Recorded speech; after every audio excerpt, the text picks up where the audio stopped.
Greetings from 2K Sports. Get ready for some NBA action. Kevin Harlan here with Greg Anthony and Clark Kellogg, and our sideline reporter is David Aldridge.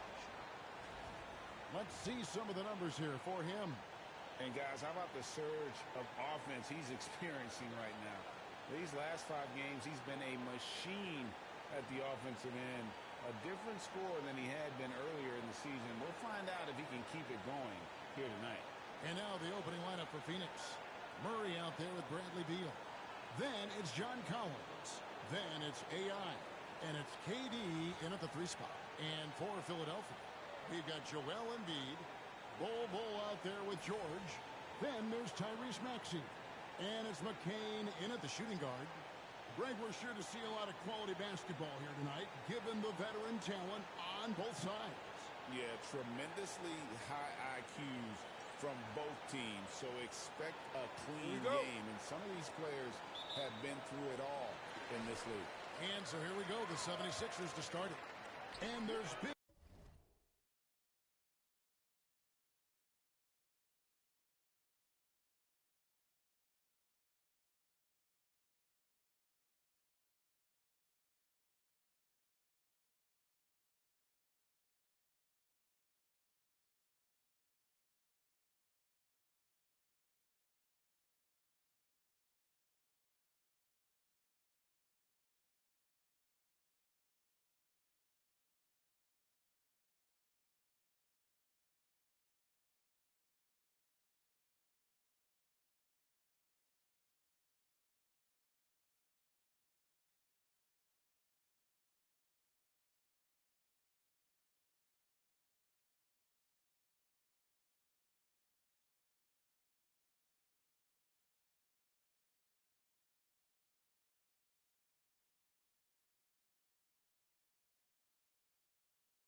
a bit of a bone to pick for MP following the offseason.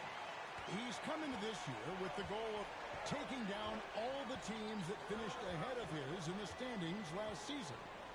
This fire and intensity that MP brings really ignites his team and organization. But it also has a tendency to fire up the opposition too. Well, MP hadn't played his best against the top teams. Normally, those teams have elite defense, and that makes them really hard to break down. They'll force you into doing some things you aren't as good at. And MP's got to make the adjustments and play smarter. Now AI. Following the miss by Bol from deep. Outside, KD. And it's off from three-point range. It's George on the wing. Drills it from outside. Nice rhythm to that play right there, and George was ready to fire. Right now, let's send it over to the sidelines and get a report from David Aldridge. Well, Kevin, I was able to talk with Nick Nurse for a minute. During our talk, I asked the coach what makes Kevin Durant one of the best scorers ever. He told me it's insane that a 7-footer has that much skill. Kevin truly is one of a kind. Now, no one can stop him one-on-one. We need a team effort. Of course, KD's going to the Hall of Fame, and he's still giving opponents nightmares late in his career. Guys? Thank you, David. So the 76ers, their last game, a loss to the Pacers in Indy. Here's AI. Oh, he blocked it and deflects off the backboard. The 76ers have gone 2 for 4 from the field so far today. McCain's shot is off. And you can see the defenders afraid to kind of get in his way a lot of times when he's on his way to the basket. But on that one, they were there. Oh, great pass from Murray. I like whenever he looks to get his guys involved. Philadelphia's gone 1 of 3 from beyond the arc so far in the game. Back to Maxey.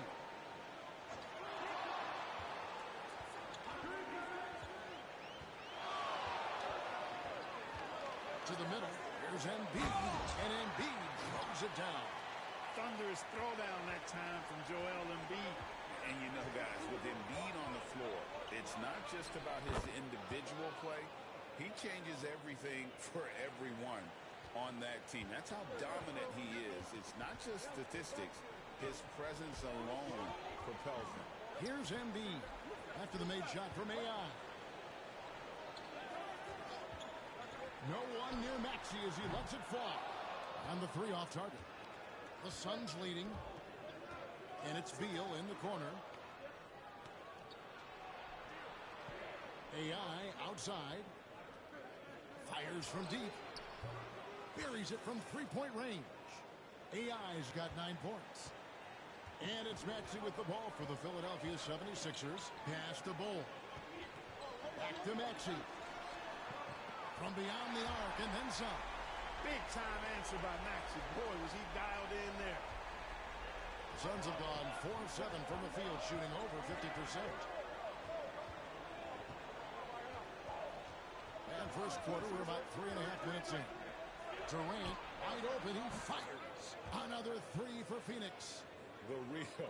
Come at us, and we're coming right back at you. A little back and forth from long range. I love it. That's a terrific answer there. Now, here's Bol. Still yet to score. That shot wide open. That last 3 must have bothered George a little bit. He goes to the arc with a purpose and fires off his answer. Here's AI. This game an incredible scoring display for him. George, that's a 2-pointer. And it's John Collins with the rebound. Boy, he knows he should have knocked that one down, especially with the defense not giving much of an effort. Here's AI. He's got 9. Pass to Collins. 6 on the shot clock. Murray for 3. That one's rebounded by Embiid. The 76ers trail. Here's Bol. That's in, and he found his range with that one. Now 1 for 2. Few players are as tall as Bol, I think, which makes him a legitimate threat to score inside almost at will. And it's AI missing. Philadelphia has gone 3 of 6, 50% from deep so far tonight. Throws it down as the official calls the foul. It may be a three-point play. That's on Keegan Murray. Man, can you always depend on him or what to lead you to the right place with that pass? Money. And Joel Embiid is a giant center. Clark, his size, his arm span. How does his sheer size, do you think, affect the game? Well, he's a mountain of a man. Not only is he tall, he's wide, and he's deep, too, Kevin. In other words, he's hard to get around. And he's also hard to challenge because he's north and south. So, and you factor in his touch.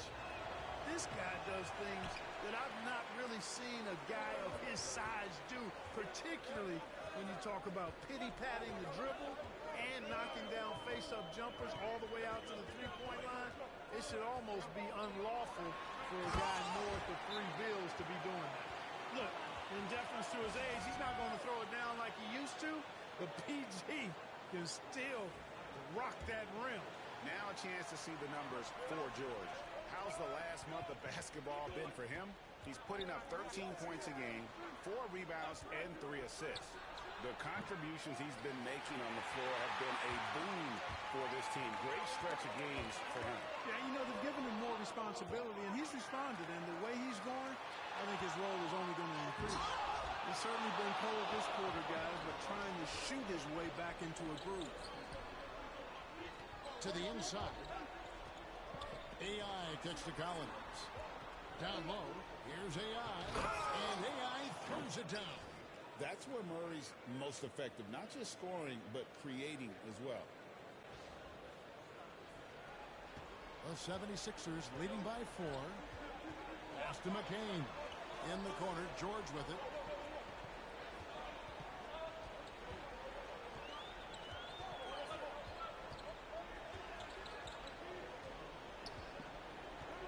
Now here's Embiid. Over Collins. Here's Bull. Second chance shot. And it's good for 2. Those boards appear to me like easy money for Bull. Then the awareness to put it back through, that's good work. Here's AI. AI sets a screen for Beal. Good on the three-point shot. And that's exactly what he's looking for, draining the triple. Outside, George.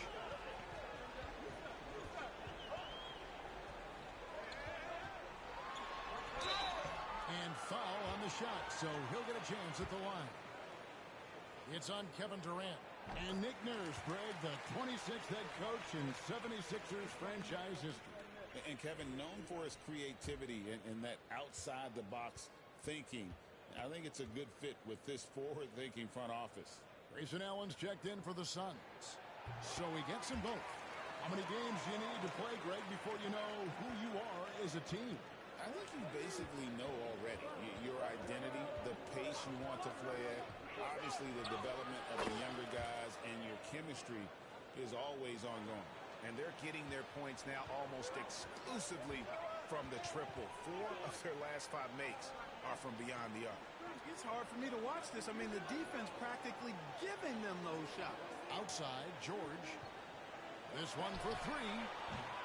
Maxey, no good. Hey, you know, I like the competitive spirit, but when you look at it, I think he rushed that 3 a little bit because he was trying to get back at his opponent. AI passes to Allen. Releases. Again, Phoenix. Pick works well there. Not much resistance from the D. Yeah, that's not the defense you need. You got to be tougher defensively. Ball kicks to Maxey. Got it. Good job in the low post. Maxey's got 5 now. Hey, one thing about Maxey, he was just born to score. This guy is a bucket getter. Outside Collins. AI outside. That doesn't go in. Had a chance, though, to take the lead. Well, it was the 76ers, their last game, a loss to Indiana. Painful to watch, guys. You could see their frustrations mounting, unable to get into any kind of a rhythm whatsoever. Yeah, they had no answer for them. They simply got outplayed and outworked. AI passes to Allen. Lets the 3 fly. And Philadelphia grabs the miss. And they had some botched coverage that turned into no coverage. They get it back. He hangs in there and cashes in on the second chance points. What a throwdown. Oh, finishing the play strong. And AI gets it to go on the assist from Beal. 16 points for AI. And he's clearly led the way offensively. The question is, can they ride him and get back into it? Snatched up. Embiid. Tries yet again. He lays it in. He's got 9. They're finding lanes to the hoop now with consistency. 5 buckets in a row from the paint. And on the flip side, the defenders have to show more fight on the interior. They've got to offer more resistance here. AI kicks to Beal. Back to AI. Fires the 3. Tyrese Maxey grabs the miss. And so it's Maxey who brings up the ball for the 76ers. 6-point game. Here's Embiid. Embiid. It's good on the putback. Yeah, they're going to have a nice little run here. The Suns shooting well right out of the gates here at around 50%. And with an update from the sidelines, let's check in with David Aldridge. Hi, Kevin. Well, AI in their last time out against Boston put on a show. He finished with 47 points, and what a game it was, posting a triple-double. He put on a show. The numbers he put up were really impressive, and he's somebody everybody loves watching. Guys, back to you. Thanks, David. Yeah, it was a special night for him. The team really fed off his energy. Yeah, the catalyst for that win, it was an effort that I'm sure he's hoping to replicate tonight. Yeah, you know, all indications are that he feels good coming into this. Feels confident that he can build on that prior success.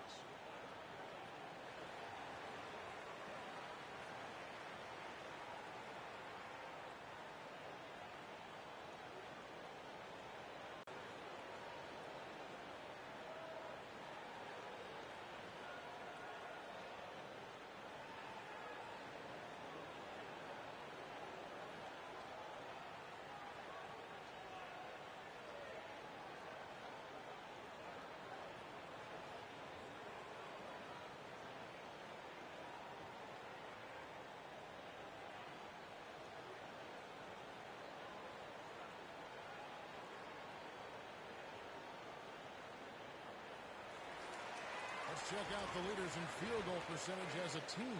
5th on the list, the 76ers.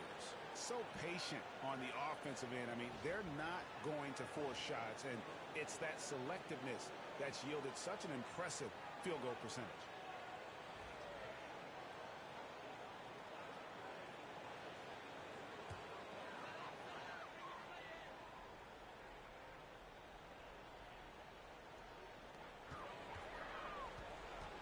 Morris against Beal. Morris passes to Grimes. Fires the 3. He can't get that one.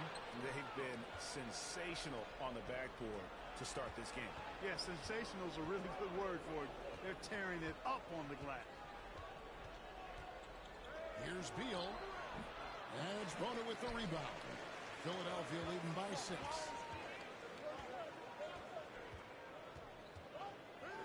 .130 left in the first quarter. Morris here at around 50%. Outside Beal.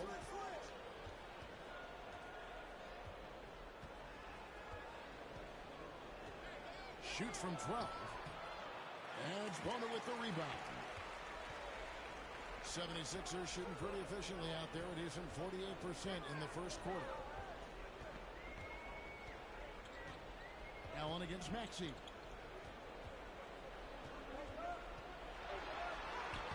Solid play in the low block, and that one's good. Maxey's got 7 points in the game. And boy, have they come out strong, really pounding the offensive board for second chance points. Ultra impressive, guys. Caught them off guard, and they've taken the momentum in this game now. Now here's Allen. 14 points from him the last game against Boston. And it's Richards, top of the key. 4 on the shot clock. Beal can't get it to go. Just 1 second between the shot clock and game clock. Grimes passes to Maxey.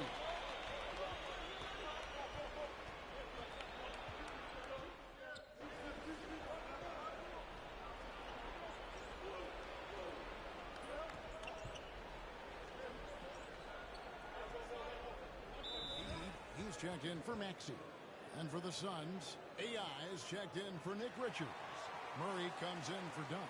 And O'Neal subbed in for Grayson Allen.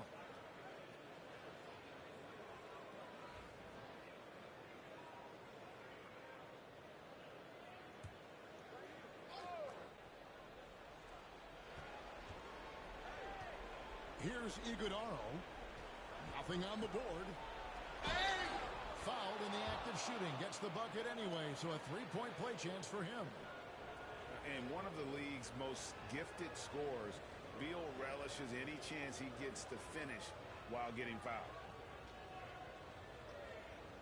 One shot.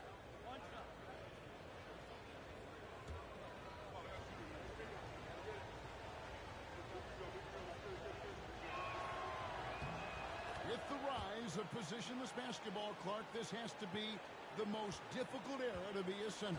I would not disagree with that, quite honestly. I mean, they're asking for a lot. I mean, if they're not elite rim runners as centers and shot blockers, they've got to be able to shoot and shoot from the perimeter, not just in the low post.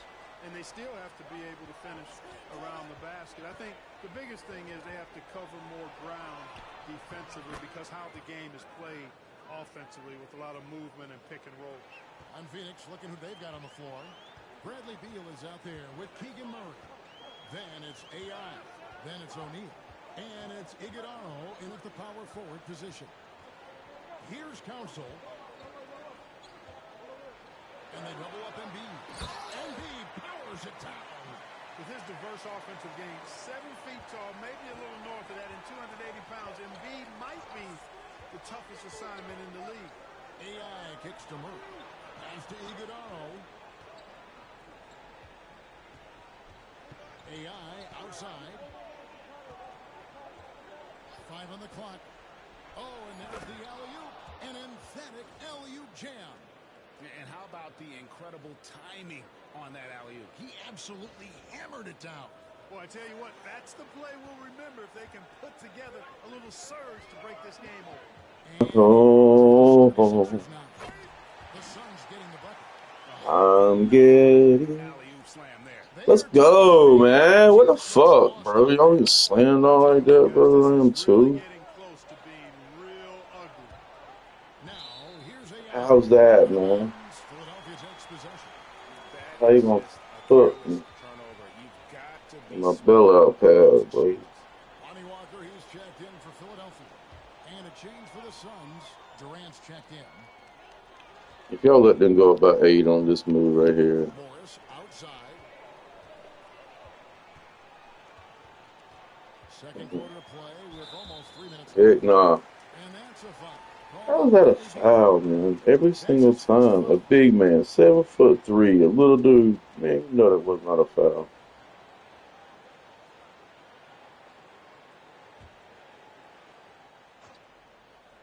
That's all it'd be. 7'2", 7'3", something. Out here dribbling like. And Bradley Beal is known to be a little bit better defender than that. Superb execution exhibited from Durant. And it doesn't even have to be an accurate pass. Nice. You can just throw it up and Durant finally coming through. Morris outside. Pass to Grimes. Embiid 30. And they double up Embiid. Quit. Oh, y'all fucked me up, man. Rebound by the Suns. And this is the first season matchup for them against this 76ers team. Yeah, faced off twice last There you go. season, and it was a split. Draw him in with that little move there. Well, you know, both of these teams know and understand when they face off, it's a very winnable game for either one of them. And here in the second quarter of action as we approach 4 minutes played. And they're trying to get way down too low on me. Phoenix grabs the miss. AI's got his 4th rebound with that last one here tonight. O'Neal outside. Wide open, man. missed that time. Would have put him up. And I thought that was going to drop. It looked good. Yeah, they missed way too many. Oh, he's probably going to get him. And the officials have called the illegal screen right there. Illegal screen? Good, good, good. And he's among the top 20 players in three-point field goal percentage. He has been Let's take this lead. From beyond. And as you mentioned, one of the more efficient scorers in pro basketball. He challenges defenders with his bravado. And more often than not, he prevails. Beal deciding where to go with it. Out to the wing. And a wide open look for AI. That's too far away. It threw me off as I was going out of bounds, honestly. So it fucked up. I should have pumped fake and drove. There's no way he's running up on him like that. That's Durant's defense is a little bit better than. Let's come off this way. Phoenix has gone 1 of 3 from way outside since the start of the second quarter. Beal, man. We get him the ball here. Why is Murray not wanting to shoot? He's passing the ball even with 2 or 3 seconds left, even though he's open.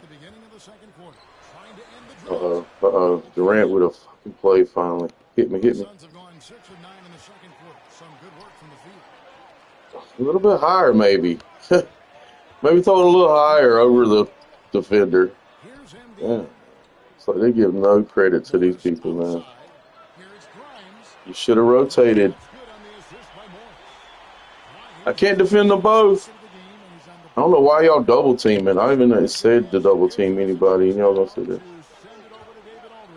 That's not a foul. That's not a foul. Okay. Okay.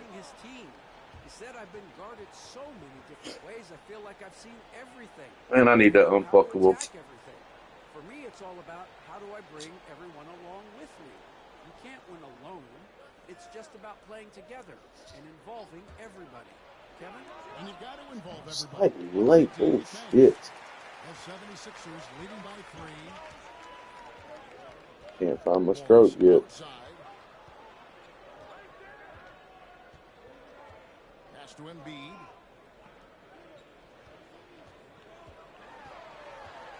And they double up Embiid. And the wide open shot for Morris. Okay, the double team shit is, how do I stop this? This is fucking stupid.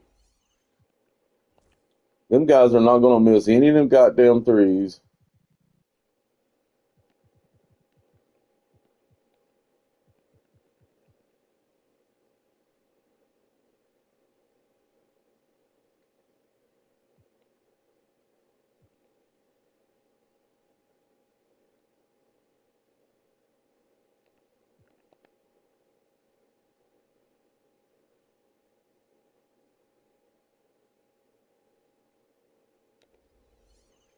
I don't think there's any way of doing it.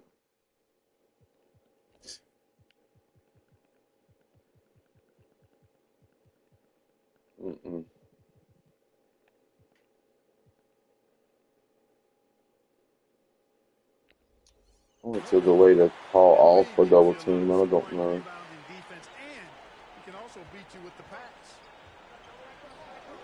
We're going to lose if we don't.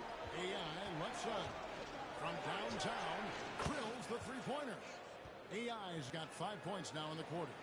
And that gets him going here in the second after hitting 2 from long range in that first. Pass the ball. Yeah, Embiid's a tough out. There we go. Finally. AI dishes to Beal.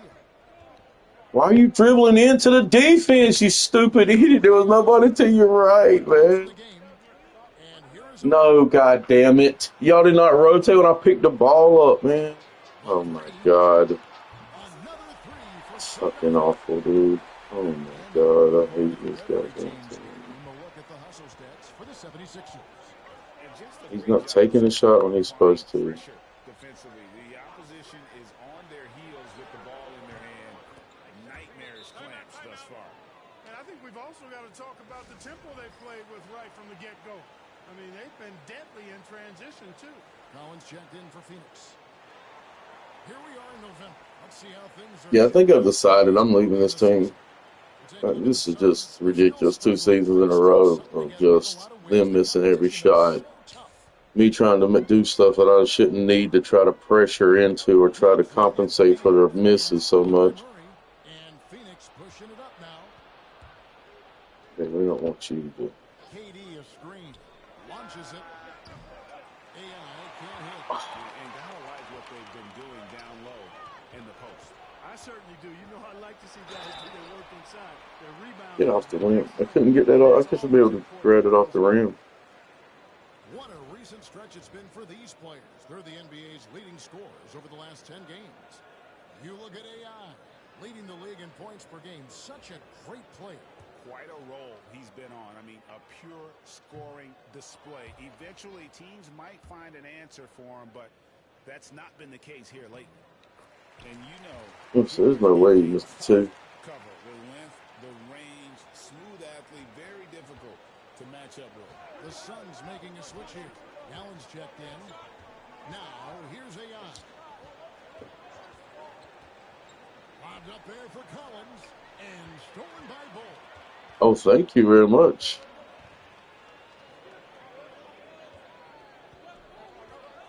Outside, Maxey. The 76ers again can't hit it. I need to send it to my players on my team, too, because they're missing everything. Good ball movement here by the Suns. And AI I'm doing good. They're not.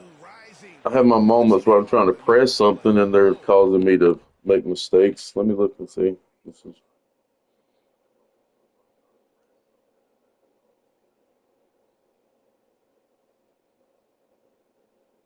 Oh, my goodness.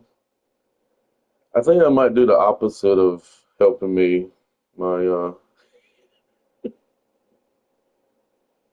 my focus just went away.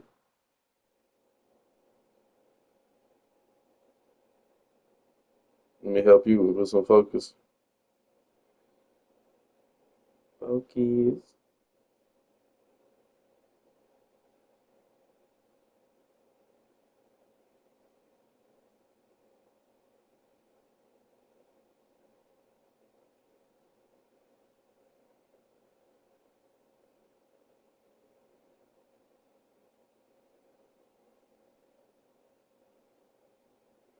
Let me send you this.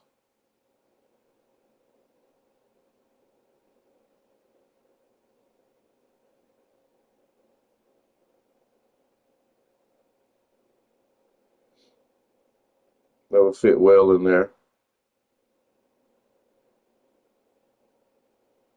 Mm.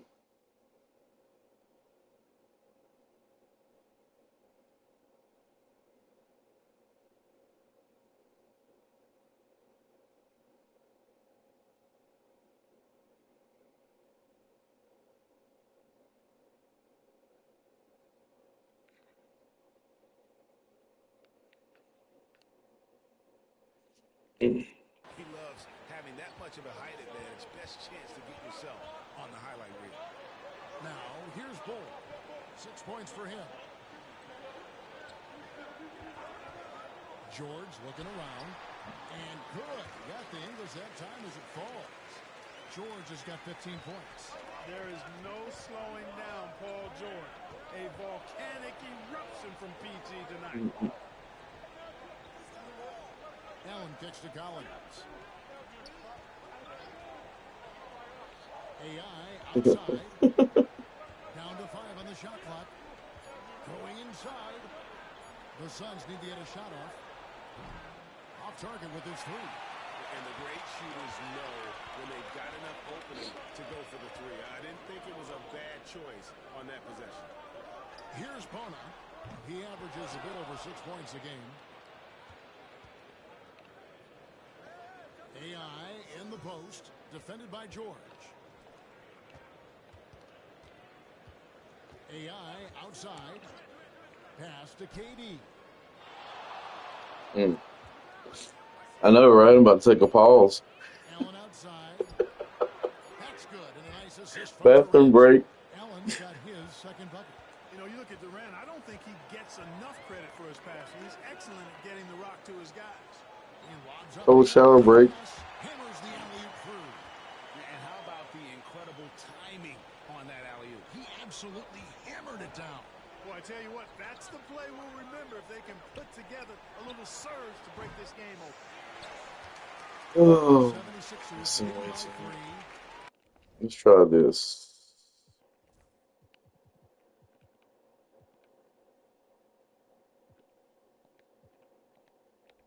Here, Beal. Boy, that's a look. He has to finish, and he knows it. Blown opportunity.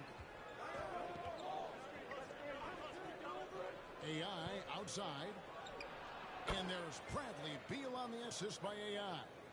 Beal's got 10 points in the quarter. And boy, has he picked it up since the start of the second. His shots now I start. downloaded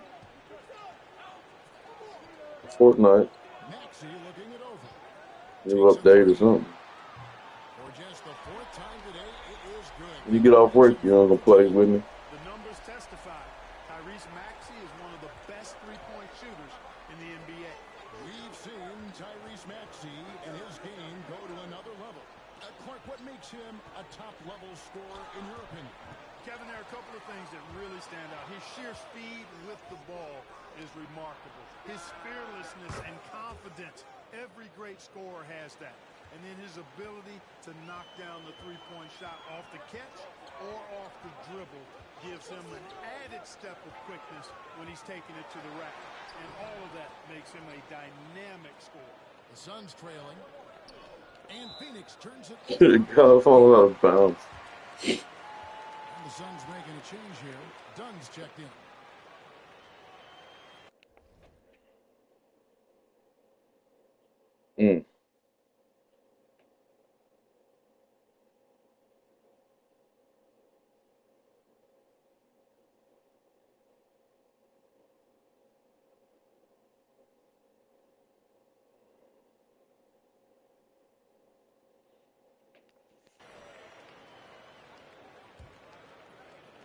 There's 42 seconds left to play in the I haven't first played half. Fortnite in like a week. Pass to Bona.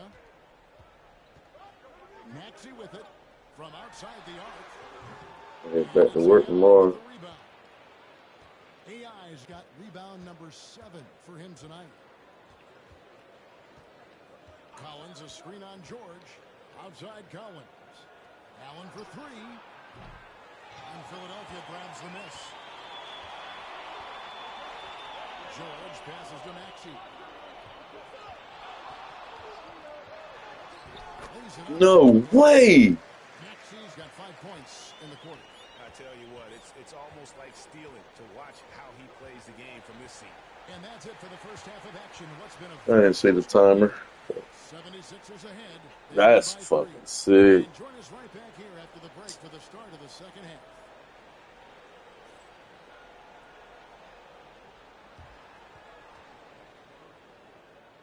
What y'all think? He gonna make it? Is he gonna get the $10,000 shot from half court? I think he misses.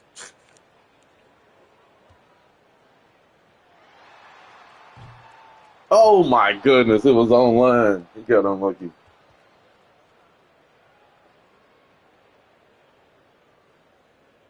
Yeah, he was unlucky. That was right online. It looked like it's a little strong. The Philadelphia 76ers going head-to-head in what's been a neck-and-neck battle through 2 quarters. I like their follow-through on the offensive end, not taking the shots and walking away. They're hunting for those second-chance opportunities there, Shaq. Yeah. And turning Joel those Embiid's a hard out. opportunities into I don't give a points that they damn. need. And now let's take a look at our power rankings and see who's ahead in the early going. Thanks for spending halftime. We gotta figure out how to win some games.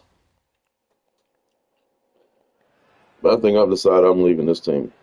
I'm just fed up with them. Second half of basketball upon I'll us. go to Charlotte We may be in Hornets. for an exciting finish based on how close of a game it's been so far. Really an incredible game from AI. I go with the hometown. Double in hand through 2 quarters. You can just imagine what his Bro, don't take that shot. Yeah, he's got that. There was no fucking need. I can't believe he got that pass, too. What a good play. I think he's going to be going hard until that final whistle blows. We've got Maxey. Joel Embiid out there with Bol. Then it's Paul George. And it's McCain in at the shooting guard position. That's the group on the floor for Philadelphia. Oh, he's open. He's open. He's open, Johnson.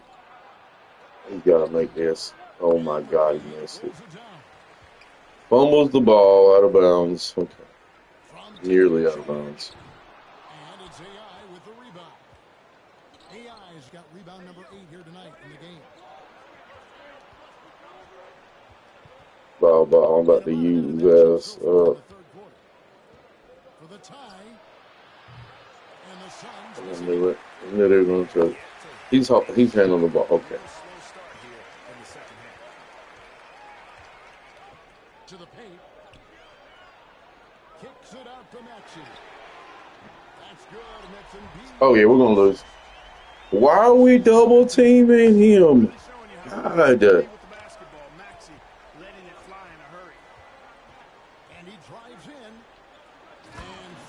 No foul. Textbook, nice pass, great catch, even better finish. Okay. Just over a minute and a half played here in the third. Pass to McCain. High post Embiid. No way he makes that shit. Grabs the miss. Cause Collins has got 6 rebounds now in the game. if that shot's in your repertoire, yo. Finally, see how you placement of the pass? How it doesn't get intercepted if you lead? Jesus Christ. No way, dude. This dude is unbelievable, man. I like how they gave him that little bit of burst whenever I know I'm faster than this dude. Oops.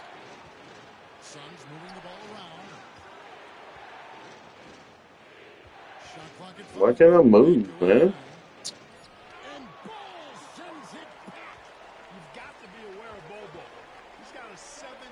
Y'all is disrespecting me, man.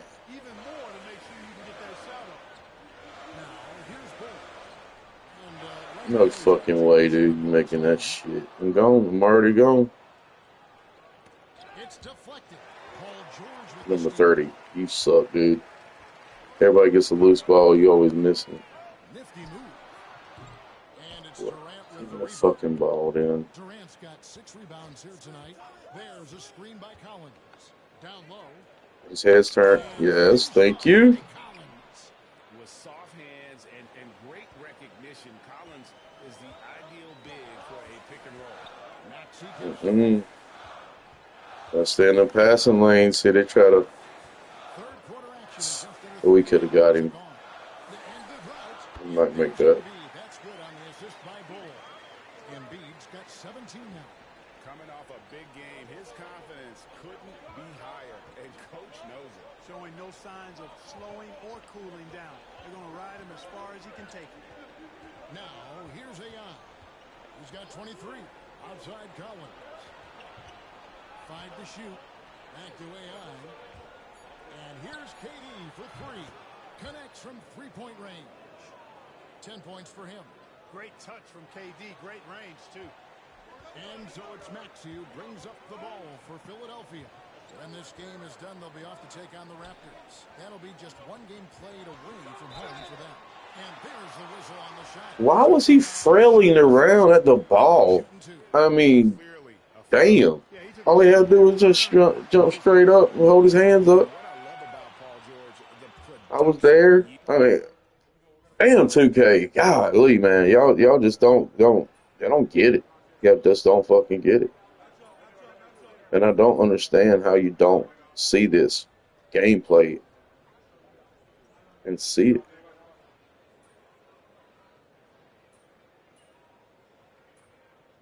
He was frailing like both hands swinging down at it like he was in terrible position to score.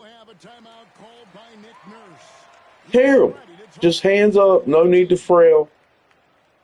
Animation. Hey, what? Why?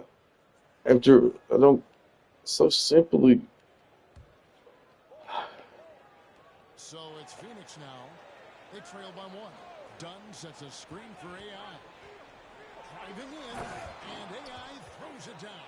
Guys, what a back-and-forth game this has been. This is why I make my guy fast whenever I play against these kind of players. Ooh, so I'm killing. Beal against Morris. Pass to Maxey.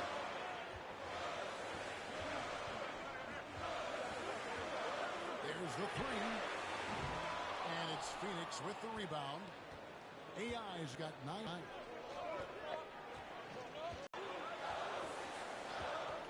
Pocket 6. Pulls it from 20. Hello, hello. That 3 off the mark. You gonna play some Fortnite with me today when you get home? Well, Greg, I'm sure their coach is very pleased with their offensive flow right now. I mean, it's harder than it looks to get it going like this. Now they just have to maintain it. Now, here's I lost focus. He's got 25. Here he goes. Count that one. AI's got the lead up to 5 now for the Suns. My focus is lost. It's hard to play with my hands on my lap. No.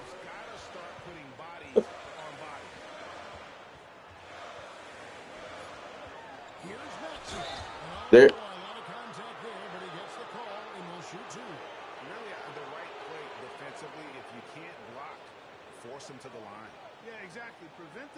But I think it was so good. And maybe they'll think twice about coming into the lane next time. And if they don't think about it, at least they might be distracted by your presence. Help might be. Free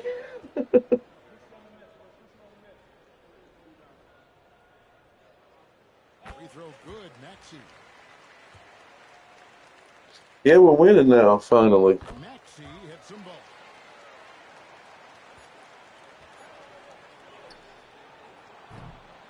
Three-quarters of play in a close game here. One more quarter left. Live from Philadelphia, you're watching 2K Sports. We still got to play our game, though. We got that complex game downloaded. I had never played the complex. And let's take this chance now to show you the State Farm assist of the game. And how about the big fella here showing us he's got some point guard skill here with the tremendous setup. Hey, that was a high-level pass no matter what position it came from. But it does make it stand out a little more when it's made by the big fella. And it's been a very competitive game so far as we get rolling here in quarter number 4. On the court now for the Suns, getting going here in the 4th. We've got Durant. Allen is out there with Bradley Beal. Then it's Collins, and it's AI in the 5 spot. Oh, inflicting some. Damn, this player is getting to be super nice now. For the throat. Now's the time to do it. Keep attacking that rim.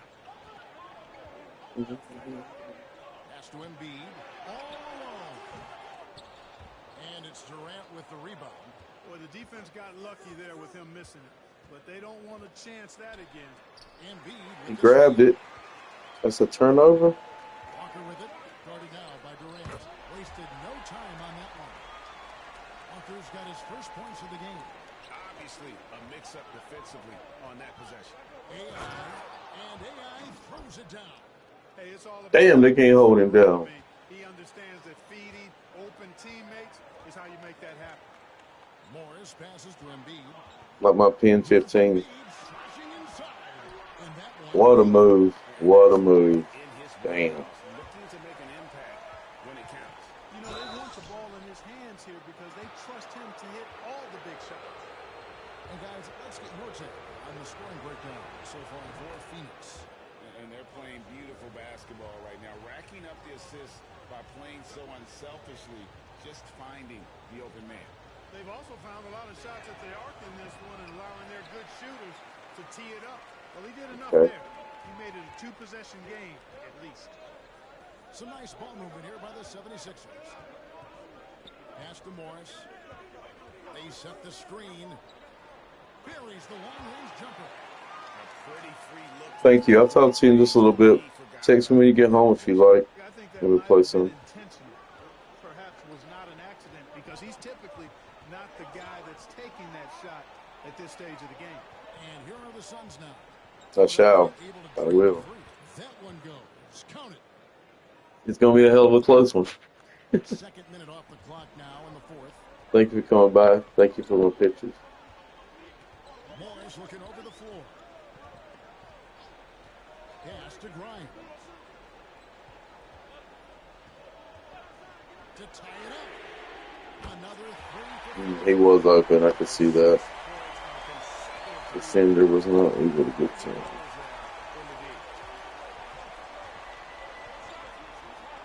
AI outside. Collins with it. Back to AI.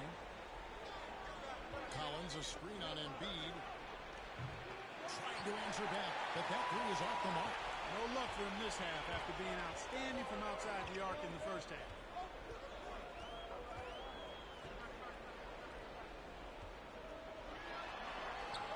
And trying for the go-ahead basket. It doesn't go in. Pass to Durant. AI outside. Lobbed up there for Durant. Takes the alley-oop pass and dunks it down. Excellent release in the pick and roll that time by Durant. He's developed a nice feel for the game. And here is Morris. A bit under 3.5 minutes have passed here in the fourth. And hustle like that is why he leads this team in rebounds tonight. And I tell you what, guys, nobody's been more physical in this game than he has. He has been a glass eater. Now, here's AI.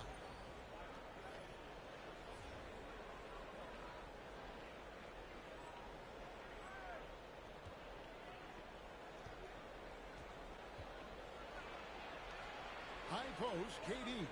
On the clock. And Beal kicks to AI. Those three-pointers off the mark. And so it's Morris with it. He'll bring it up for the 76ers. Here's Mycareer. And he gets the whistle. 2 free throws coming up. And this is what the schedule looks like coming up for Phoenix. On Thursday, they'll be facing Kawhi Leonard and the Los Angeles Clippers. Then on Friday, they'll go up against the Magic in Orlando.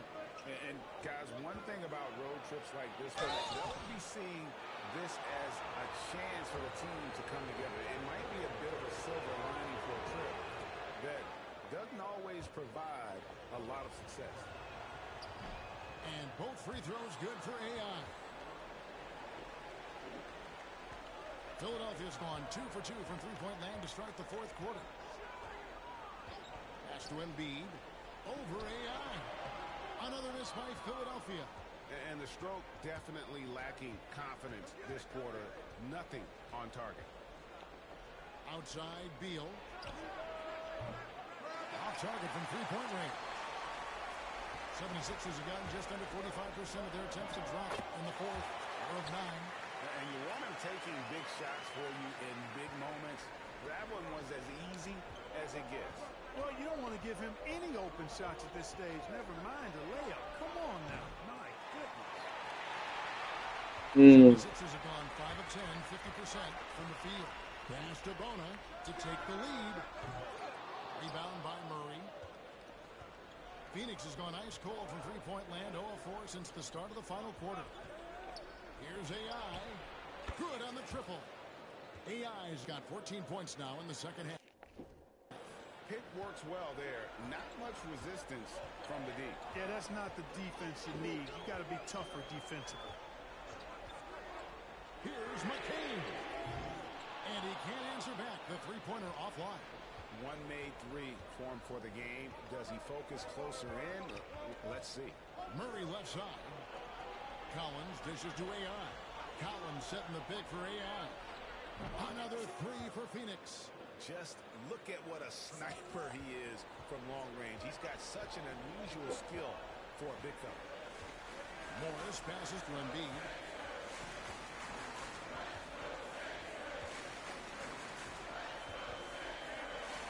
Embiid too tough inside. Embiid with a major contribution thus far. He's a guy that can carry his team.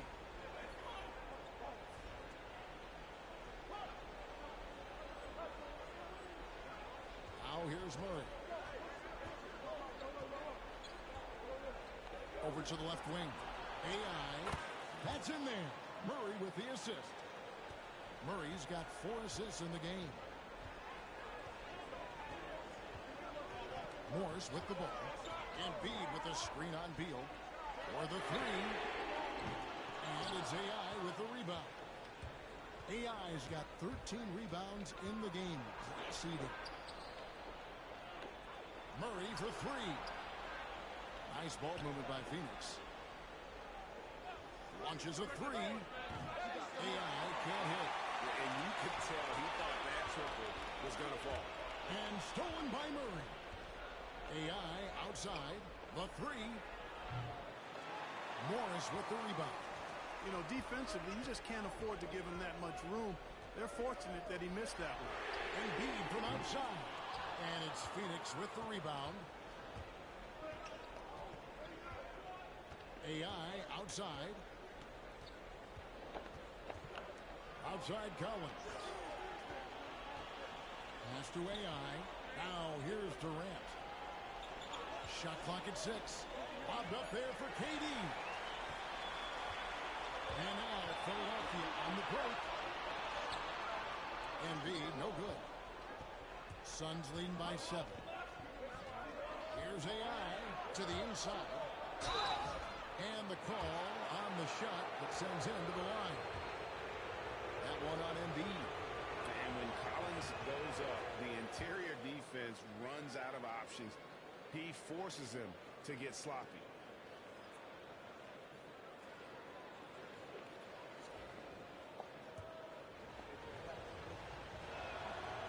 He makes 1 of 2 that time. And what I appreciate about Collins is he plays his role well and an efficient player because of it. Embiid with a screen on Collins. And George kicks the ball. And he's good on the 3-ball. Defensively, you can't back off him that much. You don't want to give up easy threes at this stage of the game. Durant in the corner. Pass to AI. 3-pointer. It's hauled in by the 76ers. Bulls got rebound number 8 now from the night. Here's McCain. And he could not get that one to go. A lot of contact, and he'll go to the line for 2. Every time I try to get a block, man, they call a foul on the dude that's fucking guard. Then they come over here. Every time here lately. Every time.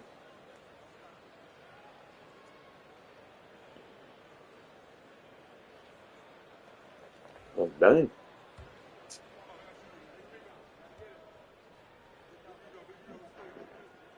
First one falls for.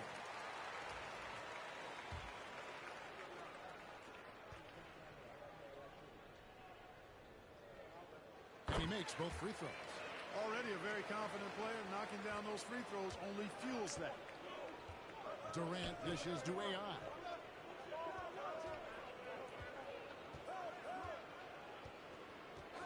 Back to Durant. Pass to Collins. AI outside.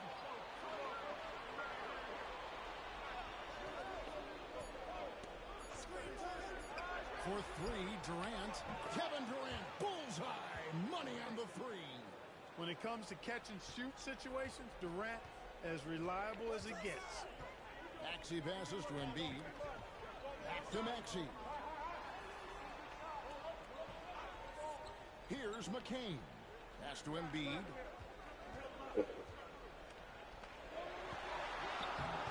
Embiid just overpowers the defense.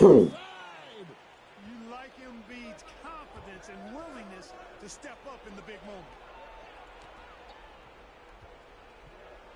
AI left side. No good on the 3. Why'd I fuck up that shot? I had that shot. The rebound stats for both teams are almost identical. The battle to a standstill on the boards is Yeah, the state. been something to watch. So the game's not over yet. We'll see if one of these teams maintains more energy than the other going down the stretch. And if they've been saving a sure thing play, now is the time for it. Outside Beal, beyond the arc. And another assist for him. Dishing it all over the place in this one.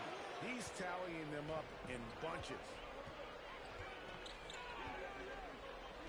Now here's Embiid.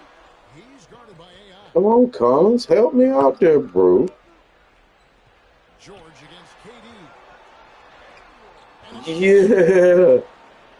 There we go. No foul this time. What? Outside. Kicks it out to Collins. Collins setting the pick for AI. The finish was Get the fuck out of here. Was better. Yeah, GA, the pick working to full effect before the stuff. And, you know, not enough help from the defense there to compensate.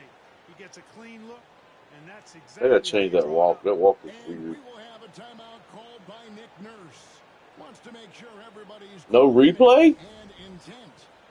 No fucking replay. Wow. No replay.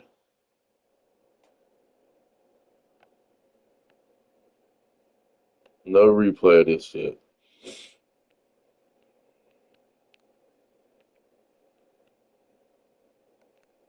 Why is it not on the ball?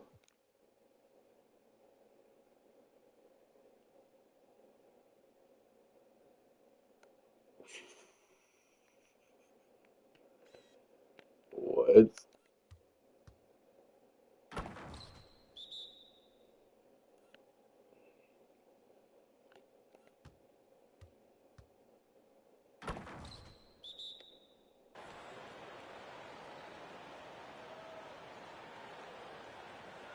Yeah, it's kind of filthy. A moment now to hear from our sideline reporter, Hall of Famer David Aldridge. David. Kevin, I was able to listen in on what Nick Nurse told his team. Now, he said, come on, can anybody make a three? We have to be better from deep. He implored his team to find the shooters, get them open with movement and pace. We'll see if it works, guys. Thanks so much, David. Suns leading by 9. We've got 1:23 left in the fourth quarter. Off target there. That would have pushed the lead to double digits. Pass to McCain. Maxey against Beal. Maxey, no good. The Suns shooting certainly a key for them in this one. 55% from the field. KD a screen on Maxey. AI and contact on the shot, so he'll be shooting free throws here. First free throw is good, and that'll push the lead to double digits. And so he hits both. And it's Maxey with the ball for the 76ers. To halt the run. And Embiid in the corner. The 76ers with another miss. And, you know, even though that shot didn't go down, I like how they got him a wide-open look in space there. They just blocked out the noise, kept on grinding, and this is their reward. Boy, a fantastic performance. And I tell you something, I mean, you get roadkill, that's always a challenge in the NBA, no matter what. And they got it done. No problems knocking that one down. And here are the Suns now. 13 points was their biggest lead in the game. AI outside.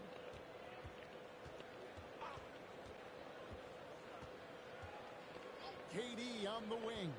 Just 5 to shoot. Over George. And Bull pulls it down.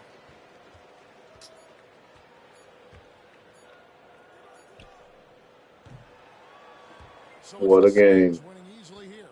This was a very strong victory. Not necessarily a runaway win, but one they'll feel very good about. And let's face it, anytime you can go on the road and win in the fashion they did, you have to feel good about it. Really an outstanding effort all the way around. Well, folks, that's going to do it for now. For Greg Anthony, Clark Kellogg, and David Aldridge, this is Kevin Harlan. Thanks for watching the NBA on 2K Sports. So long, everyone.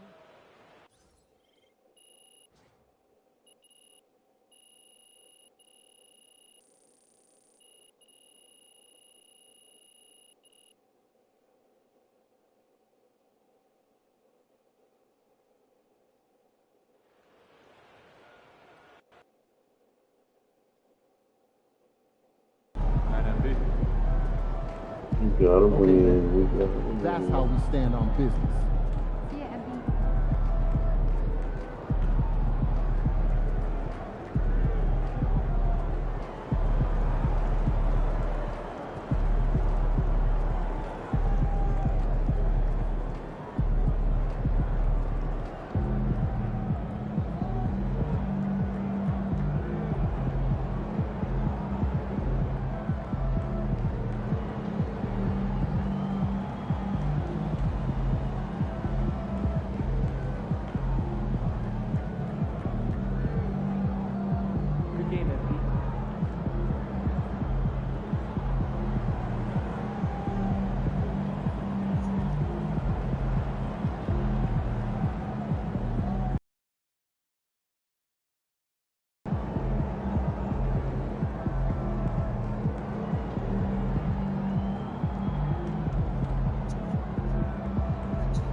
Why? Why would we lower the tariffs? I'm just wondering.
Yes, dude.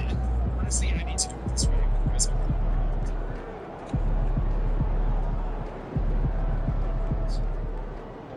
Son, you win so many games, I'm running out of things to say. That's fine.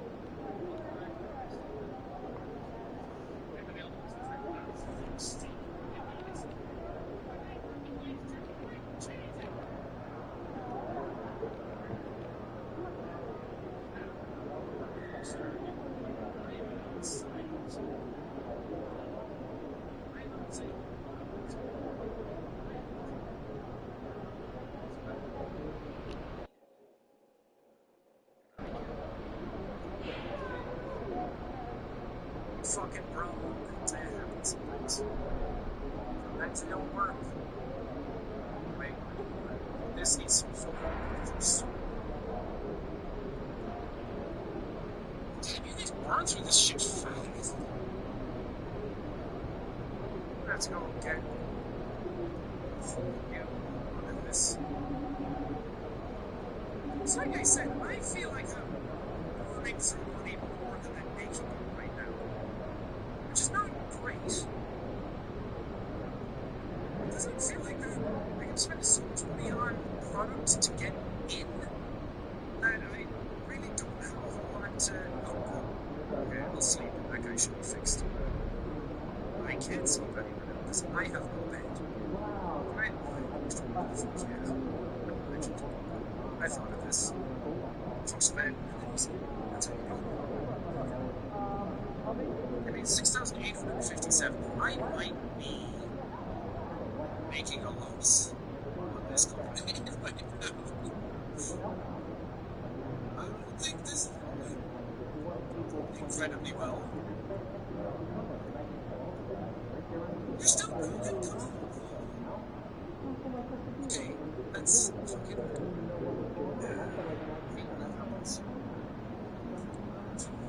As long as it can be fixed like this, though. Because otherwise I don't know what to do. What if he can't be fixed? I'd fuck up so much. Okay, it's fixed enough. Thank God. I can try some of the premium meth. 72. Much better. Come on. Well, at least that means it'll work on another day, if not today. It made him angry, it made him long-faced, and his fucking head's on fire. That's what I like to see. Fucking time to hit a million birds with one stone.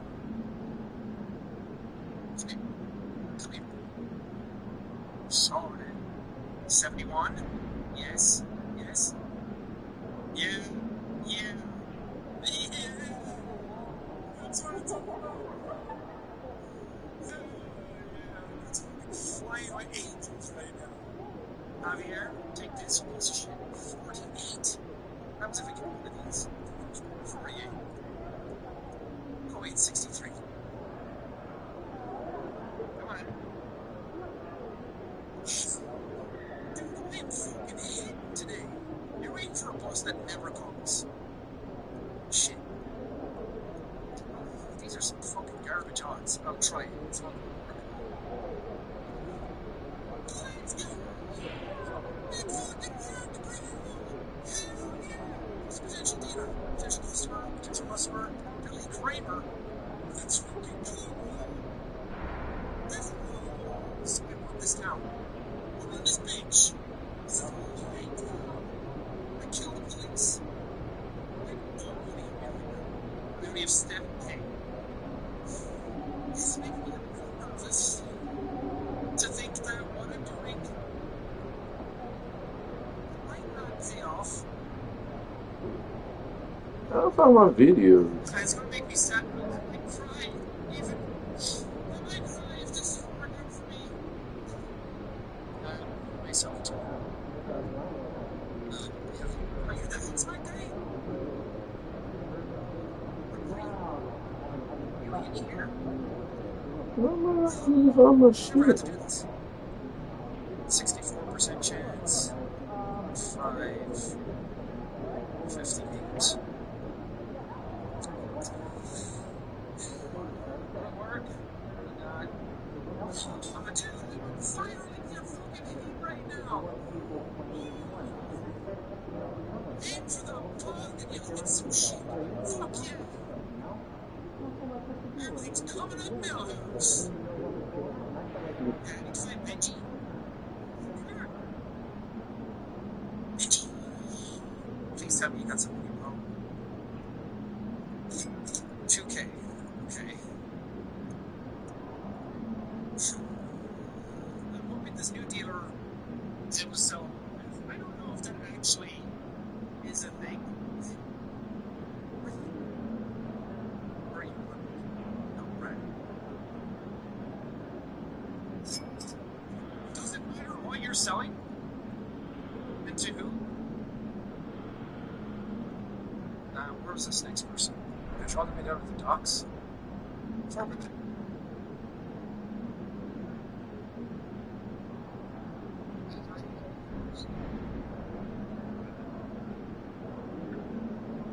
Nice. I do have actually, I'm trying to do a lot of money because I hired 2 more handlers. I forgot about that. So no need to.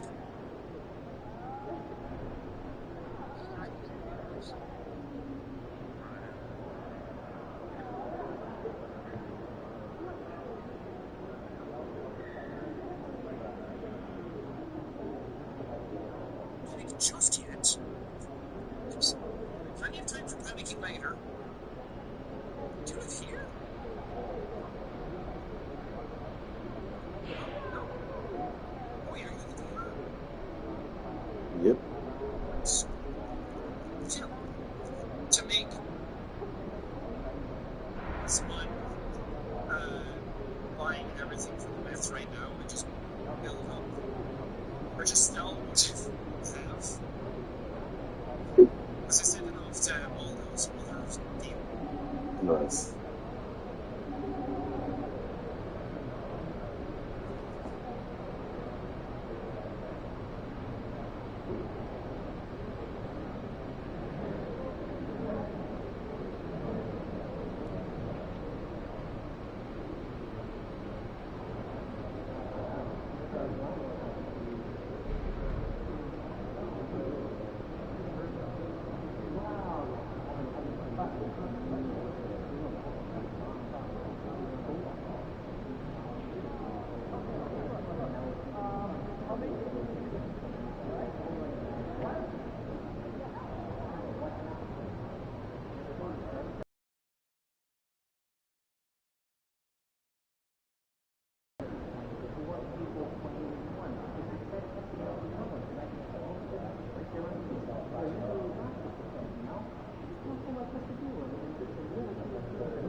Damn, bro.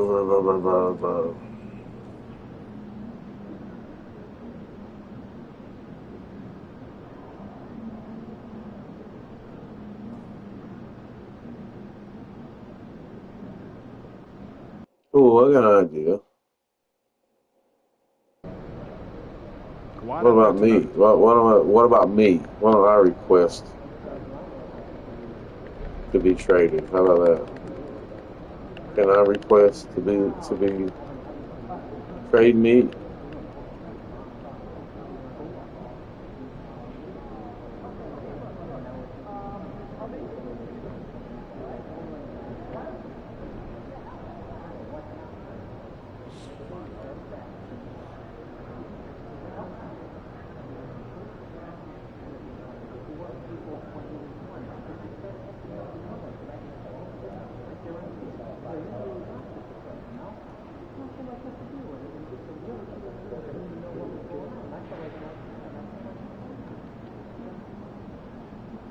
Oh, you don't have Nod's Reed no more?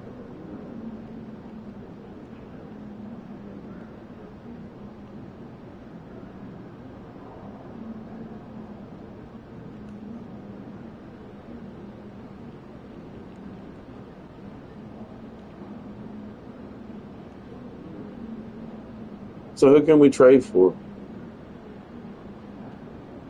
Y'all better put a piece on this team, man.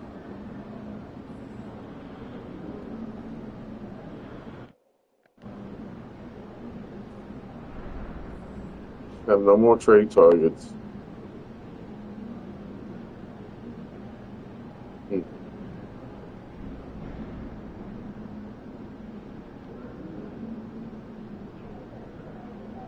Yeah, I might as well buy fucking 1,800 for the last one.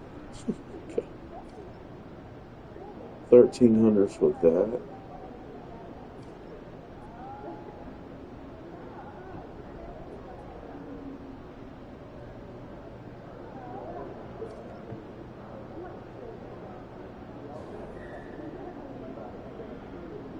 Oh my, sharp shot or close shot to be better.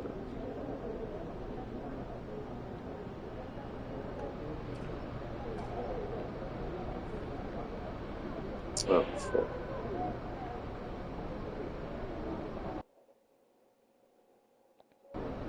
Why would I ever buy that? Does it not let me? It won't let me purchase right there. How stupid is that? Purchase. Okay.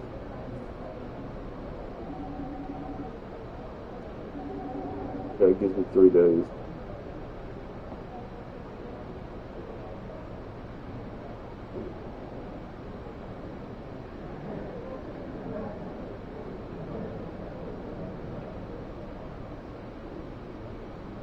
This is what I would buy. I'd buy it.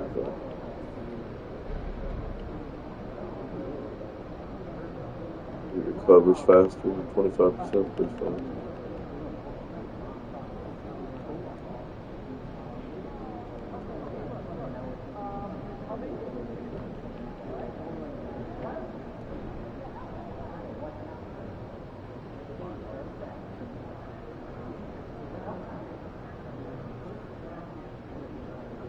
I don't even know what those key game yellow shit even fucking matters.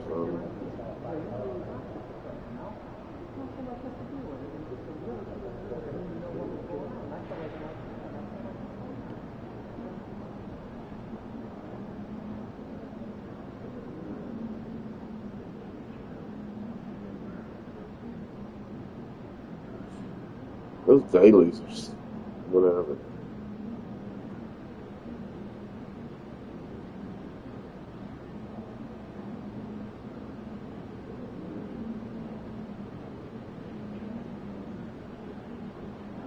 Training facility badge multiplier.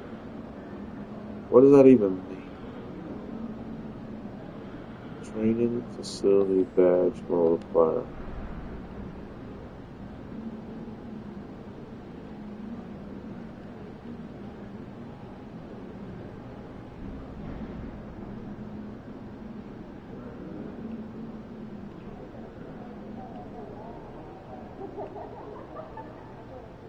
I mean, what does that even badge multiplier?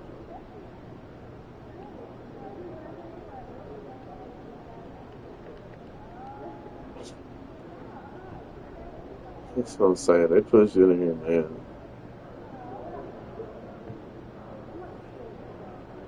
And what's up with this? Why can't I get any new endorphins?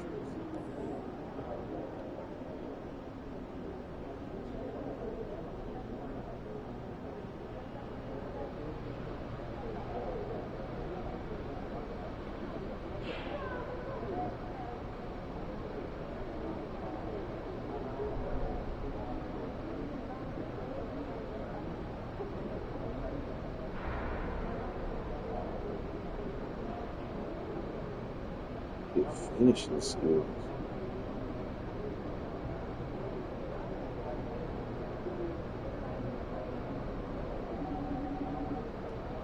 That's all we've done is this shit.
Orlando, nigga. Okay. Let's see. Let's see.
Eating mustard cake. Well, not sure.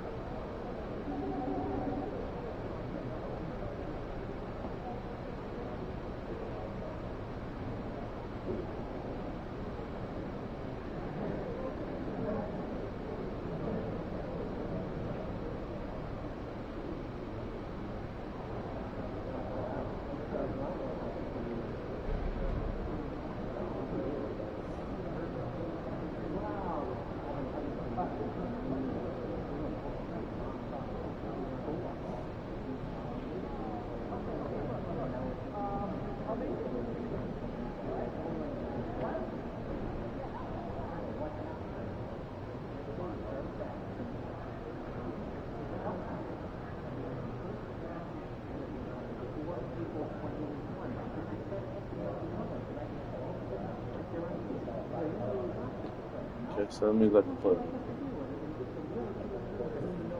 Going to the Clippers. They're changing outfit. Here's my dude. Okay.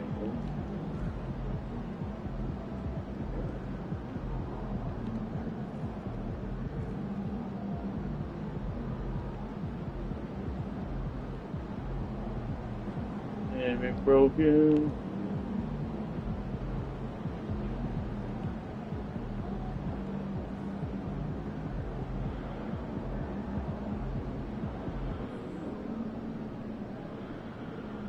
About game time. Bring the pain time.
MP, you win the Player of the Month so much they should.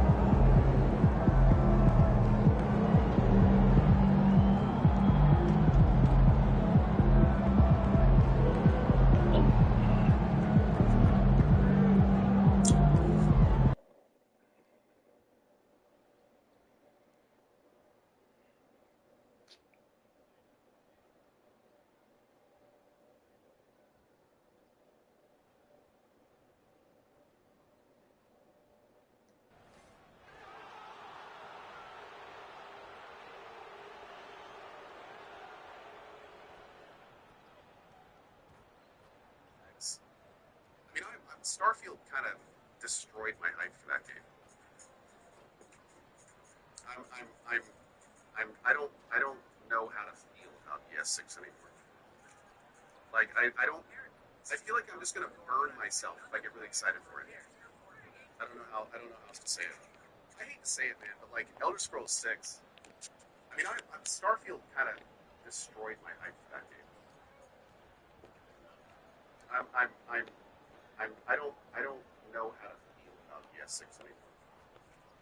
Like, I feel like I'm just going to burn myself. Happy Thursday evening to you folks. Hope you're ready for some NBA action here on 2K Sports. And this is Brian Anderson, along with Grant Hill and Brent Berry. Allie LaForce, our reporter tonight. Now a moment to take a look at the year-to-year scoring output and how it's been trending for Kevin Durant.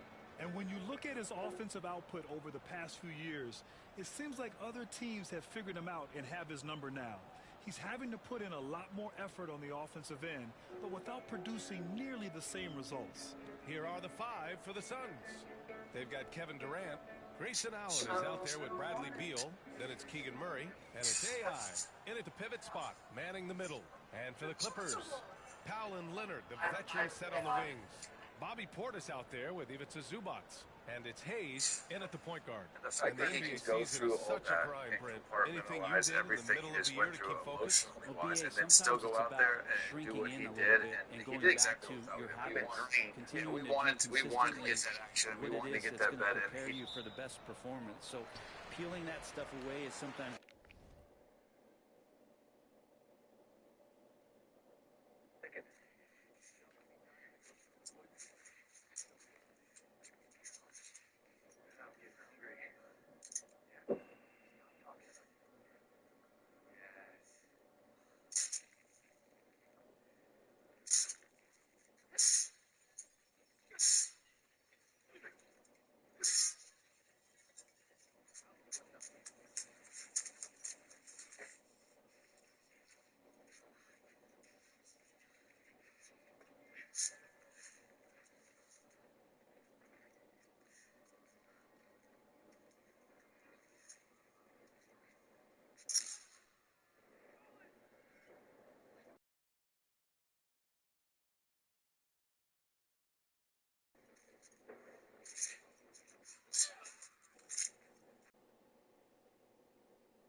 These offers got me for the playoffs. On the outside, I'm cool.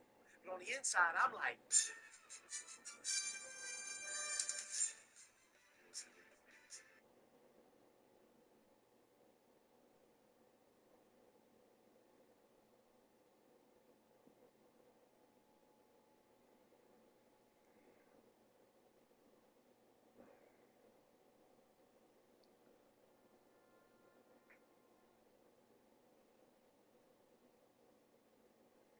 On YouTube and stuff, but that's it.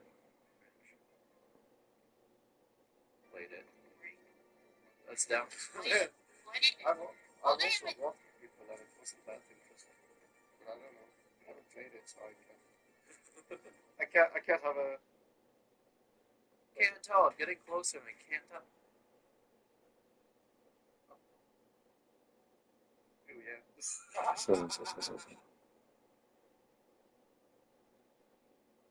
Miggity Mac Millie.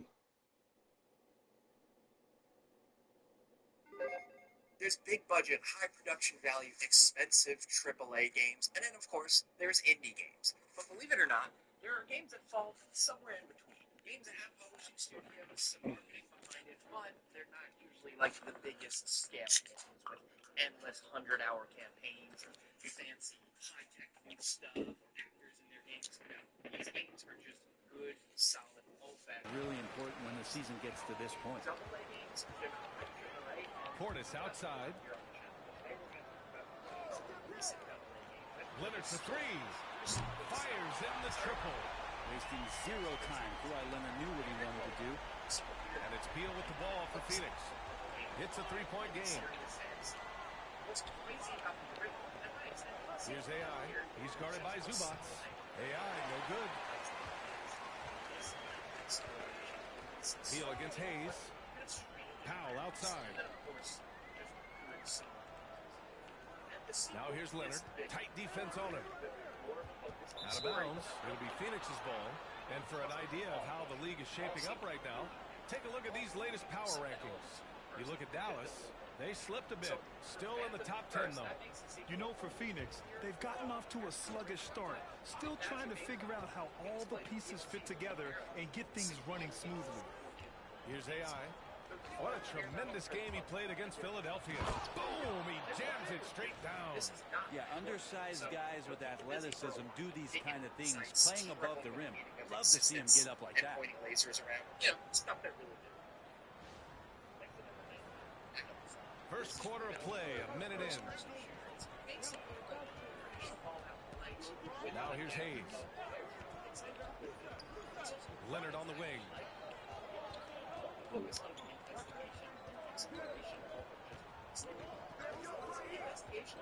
on the clock. With the fadeaway. And it's going to be a goaltending call here, so they will count the bucket. Yeah, it was just a little late. I mean, he thought he got there, but the ref saw it otherwise. And it's Phoenix's ball. And let's swing it over to the sideline and hear from Allie. Tyronn Lue gave me a few minutes to catch up with him. We discussed Bradley Beal. The focus for them on the defensive end, coach telling me that Brad's a guy who averaged 30 points a game in this league, the sign of a special scorer, so they need to figure out a way to make Beal uncomfortable, saying maybe they'll put some length on him. Let's see if that works on Beal. Back to you. Allie, thank you.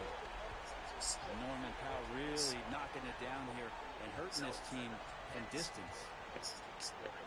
AI, the pass to Murray. Here's AI. Durant with a screen on Zubac. Here's AI. Buries it from three.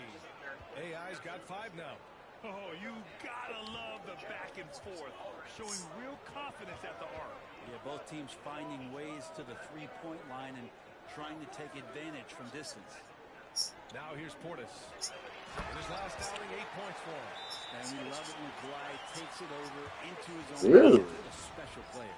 And Mike Budenholzer decides to call a timeout. He's going to talk it over with his guys. And defense is all about will and desire. Here are the NBA leaders in steals so far. Kawhi Leonard is second. His defensive focus has been superb these last few games. I just enjoy those games. Outside Durant. Fires for three. Midnight. It's Hayes with the rebound. Well, that's not a shot he's ever going to pass up, and he shouldn't. Despite the miss, no defender anywhere near him. He's got to shoot that one. Now here's Powell.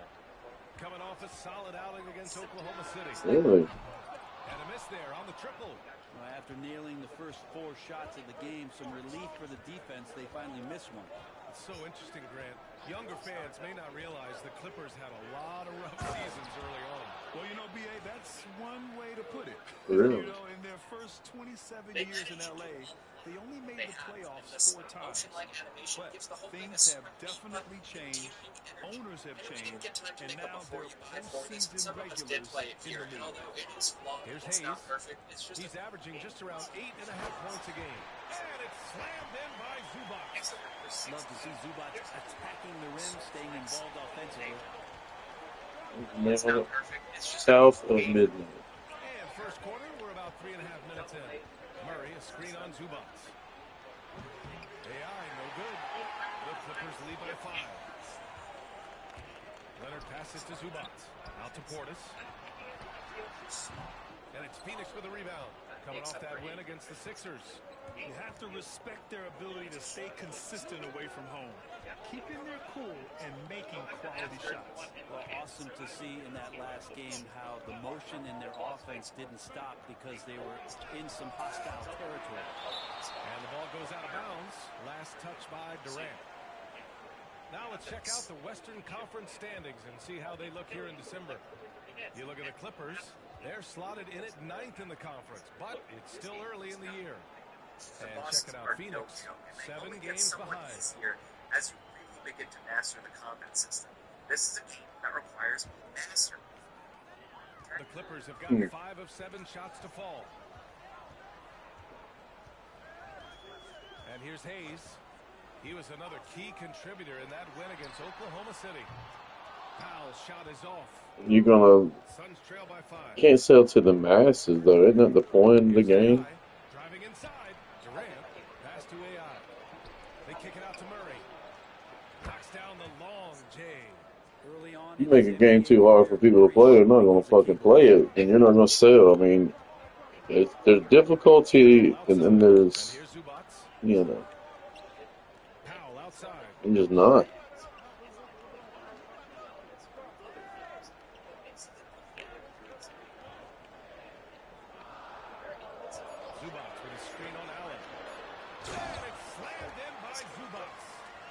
Movement on the screen and roll. Zubac good at angling his body in those sets.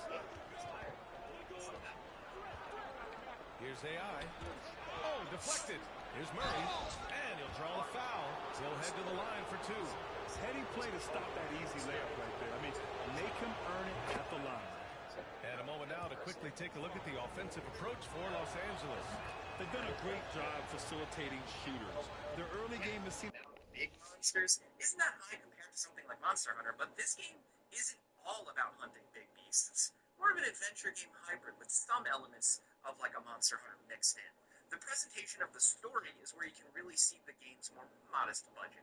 You know, they rely on pretty static encounter images for dialogue. That's not always the most fulfilling thing in the world, but everything else about the game looks pretty good, especially the environmental design and the skyboxes. It's fun. A lot of hot passes, and it's kept the defense guessing as well. Well, I want to add also the damage that has been done on the inside. A lot of rubble in there, but they're continuing to go right at the defense. Now here's Powell. A steady force on their offense, recording around 14 and a half a game. How about Norman Powell and his vertical prowess there? Here's Beal, trailing by 4. Pass to AI. Durant with a screen on Zubac. And he lobs it up. Boy, left it. Negatively by some, but it's one of the things that's actually pretty fun when you get the hang of it. Now, it looks like a fairly linear, story-driven experience at first glance, but Vanishers is actually a pretty large kind of RPG with big environments to explore, lots of quests and side quests. Right in the sweet spot with the lob. Nicely done. And I don't know if you can find a more prolific scorer rolling off the screen than KD. Now here's Zubac. Leonard outside. Misses the 3. Given his range, you'd expect him to capitalize on that opening. Inside. And he throws it down. What a terrific lead pass. It's like he's doing pull-ups on the rim. Looks like a schoolyard playground right there. Story-wise, RPG mechanics, dialogue-wise, here's Hayes. No made baskets yet. Zubac with a screen on Beal. All sorts of time. And it's Leonard with the bucket inside. What a quarter right here, establishing some confidence. 4 of 5 shooting the ball. Here's AI. He's got 7. Into the lane. Oh, missed the layup. He had him with the pump fake. The Clippers have got 8 out of 12 shots to fall. Now Hayes. Down low. Here's Portis. Ooh, Durant with some nice D. They'll have a hard time shaking that one off. Perfect position, plenty of space. Just clanked it. Allen on the wing. Here's AI. Back to Allen. Fires the three. It's hauled in by Portis. Los Angeles has gone 2 of 5 from deep. Here's Powell. Cashes it in from 11 feet. Powell's got his 3rd bucket of the night. Now that basket must be widening out right now, and he's making almost every shot he's putting up this quarter. Murray, a screen on Hayes. AI pass to Murray, and stolen by Hayes. And it's the Clippers on the break. Powell against Allen. Pass to Leonard. Portis with a screen on Murray. Leonard for 3. Drains the triple. Leonard's got 12. An outstanding first quarter from the field. Obviously, everyone knows about the defense of Kawhi Leonard, but Grant, his shooting is overlooked. Yeah, you know, he's at about 40% from 3 for his career. You combine that with his wing defense, you get a one-of-one player capable of carrying a team. Defensively, you can't afford to get stuck on the pick. That's one that the coaches will watch tomorrow with that player. You hate to see him give up in that situation. The putback. Durant pulls it in. Grab that one. However, so far they're getting a little out-hustled on the boards. Here's AI. Count it. He's 4 for 8. And also more. Honestly, the 6th game in the series isn't that far off gameplay-wise from the first game. And that's a testament to just how satisfying the core gameplay is. There's just nothing better than blasting bugs and alien freaks. What is game? I've never even heard of this game. Next Warrior. Is awesome.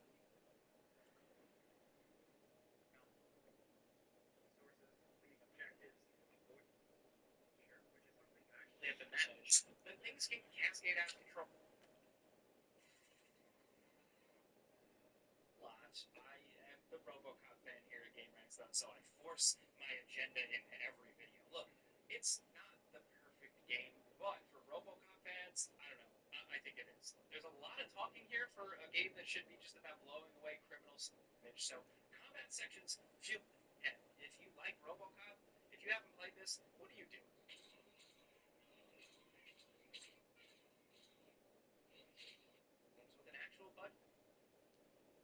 Reprobed.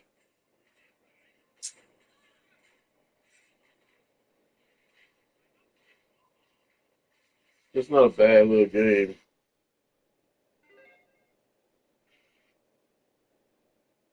You just have to sneak around monsters on top of exploring and finding keys and solving these simple puzzles. It's just a surprisingly decent and often overlooked game with some solid production value.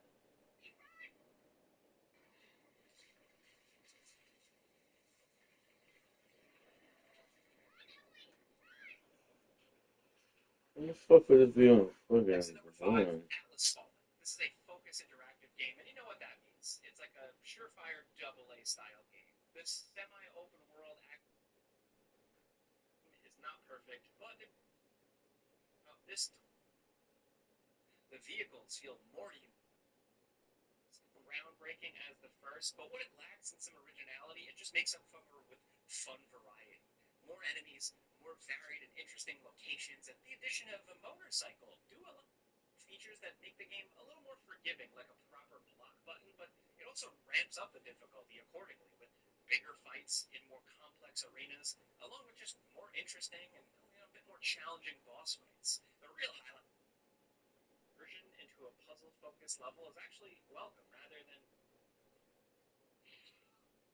these games live and die on atmosphere and strong gameplay mechanics.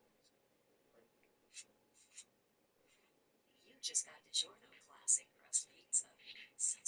Made with avocado toppings. So many.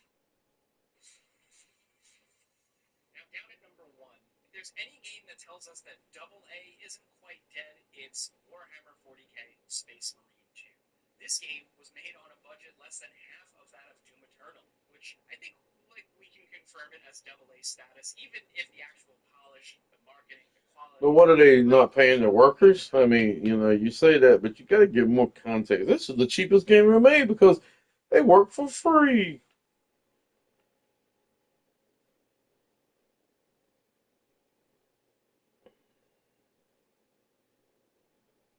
How dare you take a lukewarm stance on this? You need to pick a side. Listen to both sides. Most of the time, both sides are wrong. How the hell did this make it out of our company? So I'm not really sure what to think anymore. I managed to make everyone angry with what I did with ACS. Nobody's happy. How did you do that? What did you do? So I went into Assassin's Creed Shadows, as a lukewarm Assassin's Creed fan. And I went in specifically. I didn't do any sponsor streaming. Ubisoft has given up on me. They didn't even offer me a sponsor. and I went in for myself and I said, okay, I want to see if this game is enough for me as somebody who's relatively tired of the AC franchise. I want to see if there was enough in there to bring me back. Maybe it's going to be another Black Flag. Maybe it'll get me back into Assassin's Creed. So I played it for a stream and it was okay. And then the next day, I started another stream of it, and about halfway through it, I felt like I was starting to get the vibe of it, and I was starting to realize that I didn't think it was really going to have what I wanted, and I turned off Assassin's Creed and started playing Rise of the Ronin. Now, what I did was I made a thoughts video. I said in that thoughts video, well, that was okay. Here's the deal. I was like, here's the deal. I was like, the game is fine, not doing enough for me. Like, it's got a few problems here and there. I ran into a few bugs. The game is fine, but it did not pull me back in. And there's a whole other discussion, like, Ubisoft afford fine. But, I was like, yeah, the game's okay, the game's fine. But it's not fine enough for me to want to play. I'm going to play Rise of the Ronin. I made a comment that I've not really been following the controversy with the historical stuff, but, like, I didn't really care personally. That doesn't really affect me. So, whatever. I heard Ubi had made, like, maybe a claim about it, but I didn't really know too much. And I was like, okay, I'm going to move on, and that's done. That managed to make every side angry. The people that like Assassin's Creed were yelling at, like, maybe a claim Ronin. I made a comment that I've not really been following the controversy with the historical stuff, but, like, I didn't really care personally. That doesn't really affect me. So, whatever. I heard Ubi had made, like, maybe a claim about it, but I didn't really know too much. And I was like, okay, I'm going to move on, and that's done. That managed to make every side angry. The people that like Assassin's Creed were yelling at me for not giving it a good enough, being a hater. The other side was telling me, like, how dare you take a lukewarm stance on this? You need to pick a side. It's not fine what Ubisoft is doing. This is garbage. And so they all got furious at me. Then there was a third group that was apparently, I said in the video, like, I'm not really sure what's going on, but I heard about the historical controversy. One thing I didn't know about the historical controversy was apparently Ubisoft really came out saying, we're going to try to make this historically accurate. So kind of like when the PoE devs we talked about in the past, like, sometimes say, like, you should have just not said that, just done your own thing, because then you set expectations. Like, that's what happened there.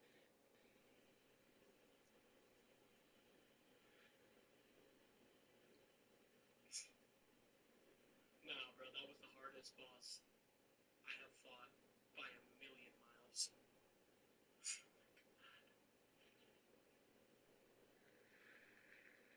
Wait.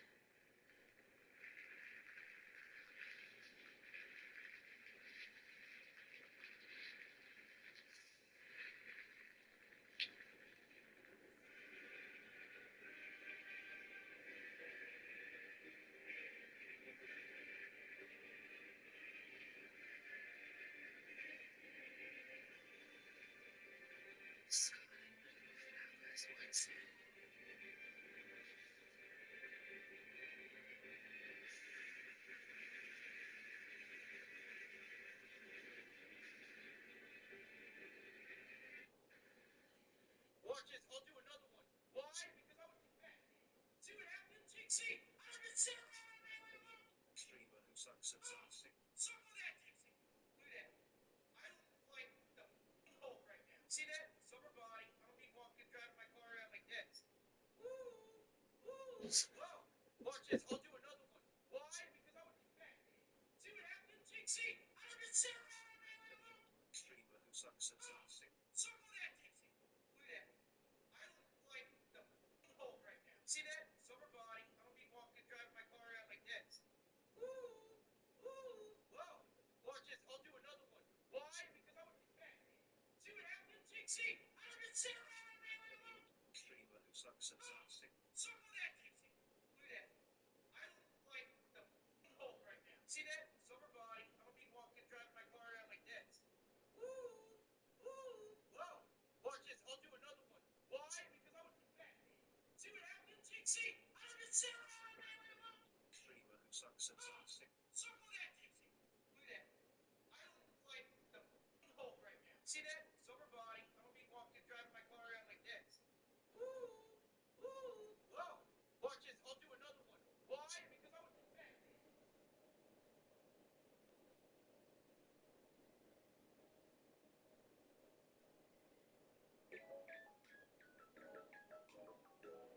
So hard on you. Yes, I'm blaming you. And you know I can't take it now or never. And you insinuate too much. You think we might be better. Better me and you. Yeah, I know you do. You know what I'm thinking. See it in your eyes. You hate that you want me. Hate how you cry. You're gonna get that stupid. You got. It's me you should be seeing. You're gonna get that. Watch this. I'll do another one. Why? Because I was the fat man.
number 9 is Skyrim, tricking NPCs into fighting each other. In any game, it's fun to watch enemies and NPCs take each other out for your amusement, but Skyrim makes it just a little more fun. Not a perfect system. It can be a little inconsistent and janky, but honestly, that makes it more fun when it actually works. Sure, there is an easy way to make everybody want to kill each other. You just cast a fury spell in a crowded town and, let it happen. But that's almost a little too easy.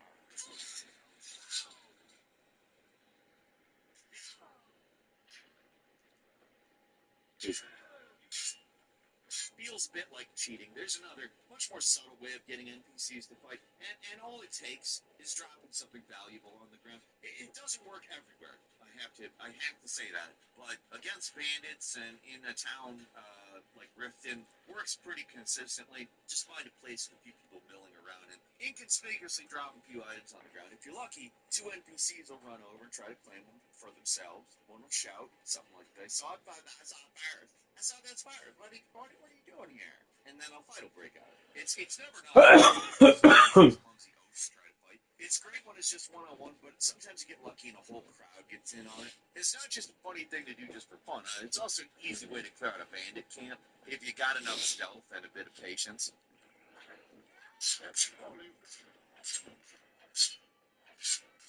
Let the heathens heathe. And number 8 is Kingdom Come Deliverance 2, making a huge mess and watching NPCs clean it up. Unlike Skyrim's total chaos. Oh, that's cool. I done it backwards. It's a lot more tranquil, kind of orderly experience. Leaving a ton That's of valuable fucking cool, stuff in the man. middle of a busy They city don't get no doesn't better generate a than that, man. citywide riot, but it does lead to a whole lot of NPCs carefully sorting and cleaning up everything you dropped in a slow but decidedly less chaotic manner. Oh, that's cool.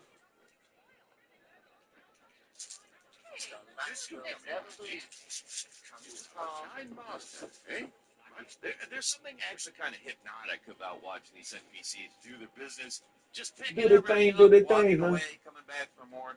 It's much more involved than You how couldn't get me NPCs in brain, Skyrim huh? would react. Most of them barely react at all to dropped items, and even when everyone fights over something, they never actually pick stuff up. In this game, they do. There's actually an entire system of priorities going on in the background that decides what NPCs go for what items. Higher ranked NPCs like nobles get first pick of the most expensive stuff, and peasants will defer to them. So peasants are more likely to grab the lower value stuff and leave the high value stuff alone. There's a lot going on under the hood here, and just fun to watch in a sort of slow ASMR kind of way. Yoink! Look at that. I think I'll take it. It's mine now. And number 7, killing the unkillable enemy in Elden Ring. Deep within the somewhat hidden abyssal woods are some of the most unique enemies in all of Elden Ring. These extremely dangerous guys called the Aging Untouchables, and the name should say it all. They appear to be literally untouchable because they seemingly can't be killed. They patrol through the forest, You can't kill them. they teleport directly into your face and kill you. You don't want to mess Good with them. execution. They're getting some short-range looks here. Is leading by 3. Hayes, the pass to Zubat. Back to Wow. Pass to Leonard. So, Leonard can't get that one to fall. Be forced to sneak around through tall grass and avoid them. Here's AI. 9 points in the game. Right here. It's just not easy. Practically suicidal, even. Outside Durant. You're extremely precise with your time against possible. Shoots over Portis. Attack. Does not go. Misses off the front iron. And it's special Alice for the Clippers. They come into this one having outplayed the Thunder in their last game.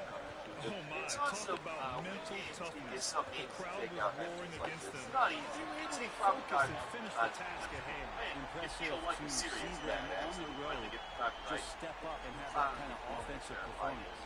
Suns trail by 6. Seal, the pass to AI.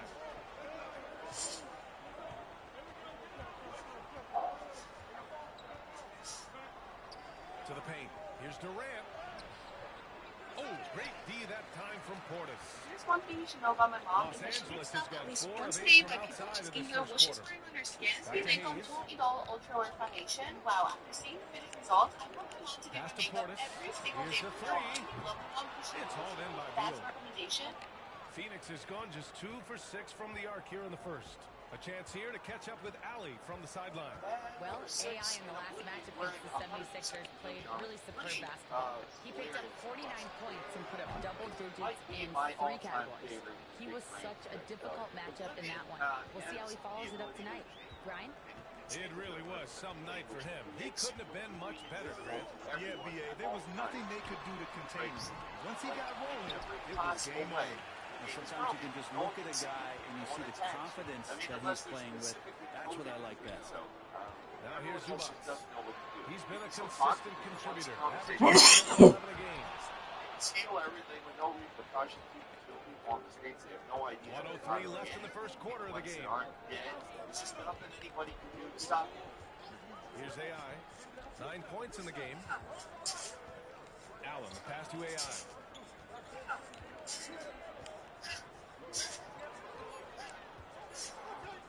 Murray, a screen on Powell. Pat misses. Had a chance to tie it. And this is exactly who you want taking that shot. It's not just they free to ignore them and just stand there. Because they will do the same thing because they cannot see you. They do not know where the lawbreaker is, who they are, or what they're really actually, doing. Back to Powell. It's either crime streak or That's crazy. Phoenix grabs the miss. If they have the ability to react, they can't actually attack you. And it's not a cheat. It's something you can do in the game if you're good enough at enchantment. The entire enchanting system got major nerfs in Skyrim. And it's hard to imagine him playing much better. It makes sense to balance. So it's Kawhi Leonard Just making like doing highlights stupid for stuff. Los Angeles. It's a little disappointing. There's nothing in Skyrim quite as game-breaking and ridiculous as this. It's essentially cheating without codes. And number 5 is Baldur's Gate 3. Forget drinking those potions. Just throw them on the ground. I'm an adult! Yeah, every time I come back to Baldur's Gate 3, I find some new big brain strategy. It sounds ridiculous on paper, but it actually works. And while this one is the most exciting compared to doing stuff like manhandling a major NPC and beating them up in the back alley, it's extremely useful, and it'll actually save you a lot of potions in the long run. The trick is simple. Instead of just drinking a potion to heal yourself like a common pleb, you do this completely unintuitive thing. Instead, group all your damaged party members together and throw the potion at the ground near all of them instead of Well, it seems like they went in looking to do damage from long range, everybody and the they effects faced of the little potion resistance. that is one person. It works in every possible context, and with buff potions, as well as poisons. It's always better for whatever reason for you to throw them down than it is to use them directly. Yeah, that's right. I ain't part of your system. The actual area of effect is usually pretty small, but as long as everyone is grouped together, it'll work. So instead of using 3 potions to heal 3 injured party members, happy birthday to the ground. Stuff like this is what makes Baldur's Gate 3 so fascinating. There's so many little tricks and secrets there. Welcome to the real world, jackass. Let's see what the editor does with this one and how culturally upon things they were in the win against the 76ers in Philadelphia. Before Dark Souls 3, Dark Eater, easy defeat. I don't know how to phrase this. It's just like, you're trying to get a super difficult fight, even for these games, but there's easy. I'm going to go as far as to say, like, super easier. It's an easier way. It's not assuming little spell in the game called Pestilent Mist. It conjures up an area mist that does constant damage to enemies that are in the mist. If you're mostly using it on low-level mobs, it might not seem super effective, but it has a little bit of a secret. The damage scales depending on the health of the enemy. So the more health a creature has, the more damage the spell is. Interesting, huh? Well, that's what makes it such a powerful tool against the dragon. He's got a massive health pool, so in turn, the spell does tons of damage. With the right timing and positioning, it can do devastating damage to the boss in a very short time. It's not a button. You still need to have some baseline skill to survive the encounter, but if you use Pestilent Mist in conjunction with normal offense, you take down an extremely tough boss way faster. It's committing insurance fraud in EVE Online. One of the classic big brain tricks. Works so well, developers had to work how ship insurance functions to stop players from exploiting it. Before discovering the loophole, however, certain clever players were able to buy ships, get them insured, and then immediately destroy them to get a big insurance payout, like literally just committing insurance fraud in EVE Online. The trick here is that under the old insurance system, the amount of cash you get for ship insurance was tied to the mineral cost of the ship, which was a set amount. But this is EVE Online. This is everything fluctuates. That includes minerals. Done outside. Make a decade old.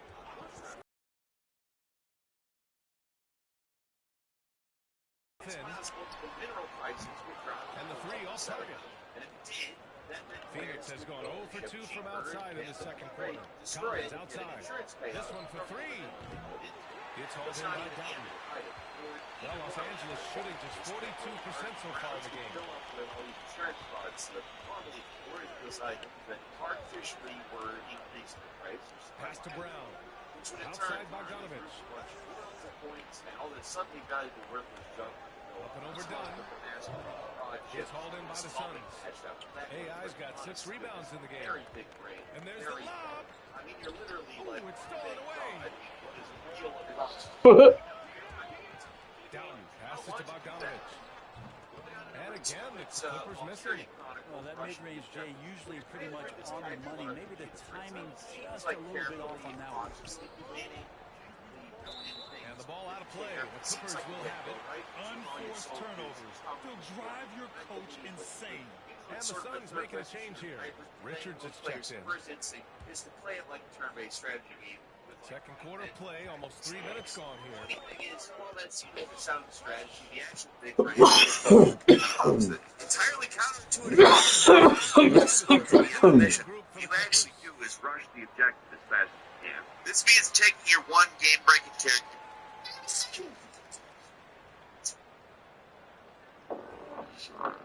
Explore hand-picked hotels through the edit.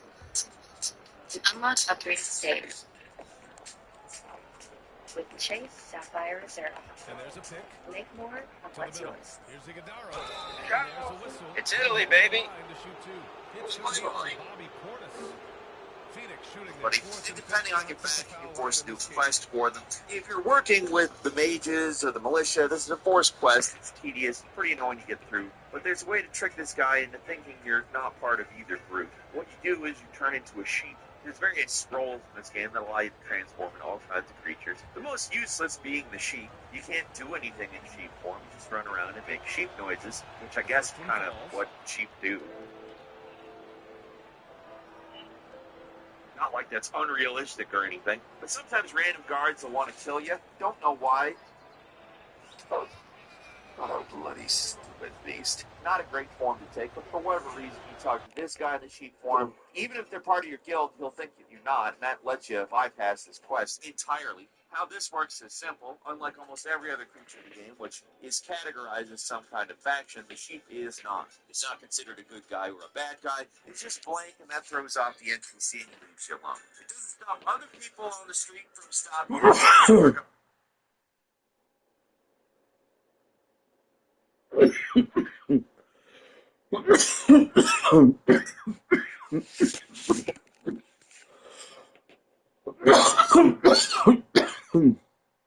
Damn.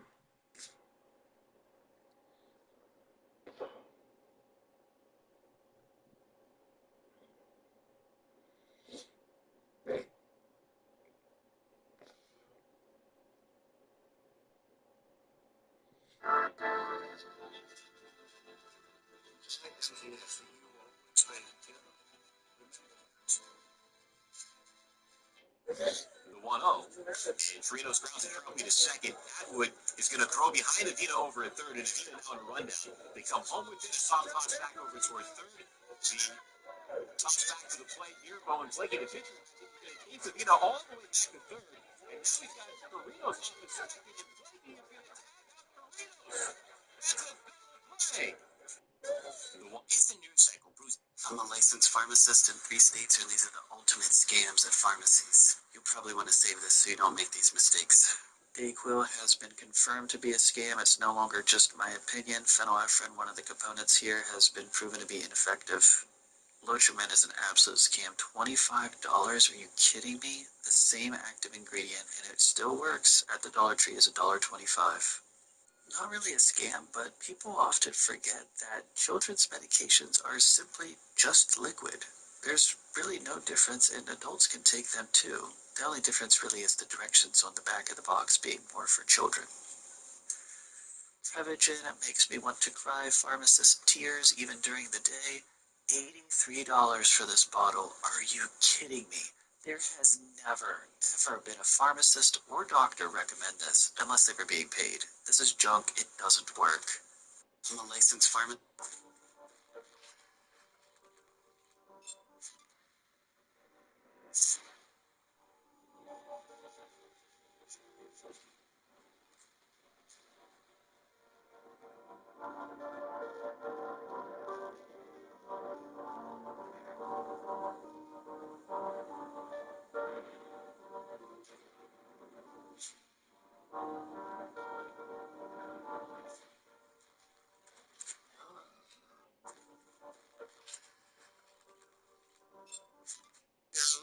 Here we go. Now this guy's got a little hack to show us how to make an ill-fitting axe handle fit your axe head. So you get some tape to mark a little bit of a line there, and then you cut the thing. We're going to skip ahead, and then you use that little piece you cut off to act as a plug in the end of the axe head, and then you fill up the cavity with hot glue sticks, and you heat them up until they get to a liquid state. Now when you get it to said liquid state, you take the axe handle and you jam it in there, and it molds it around the handle. And then, holy smoke-a-doly, we fixed our axe. Wow. Well, I can see from the yellow paint and the cut mark.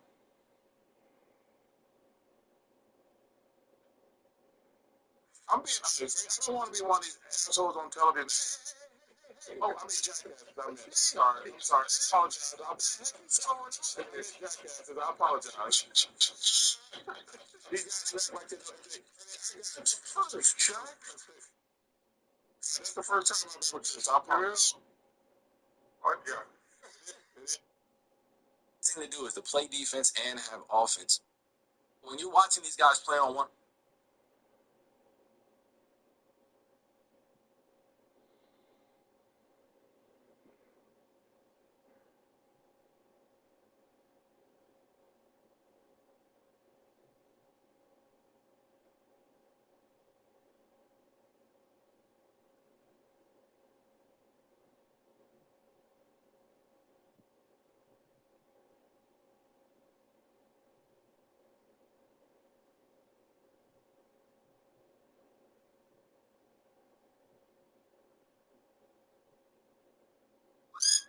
Hardee's 2 for $5 breakfast baked goodness.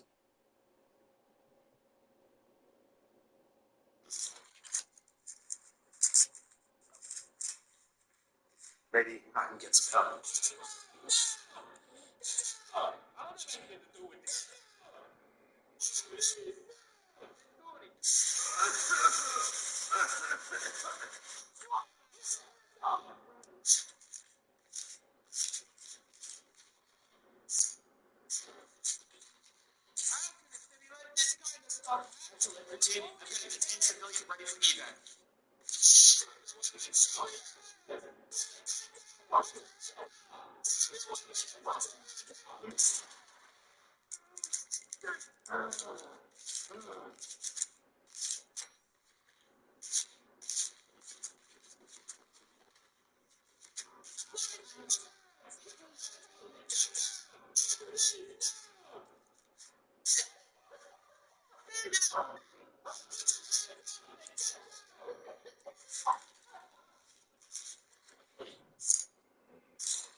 It was funny as shit.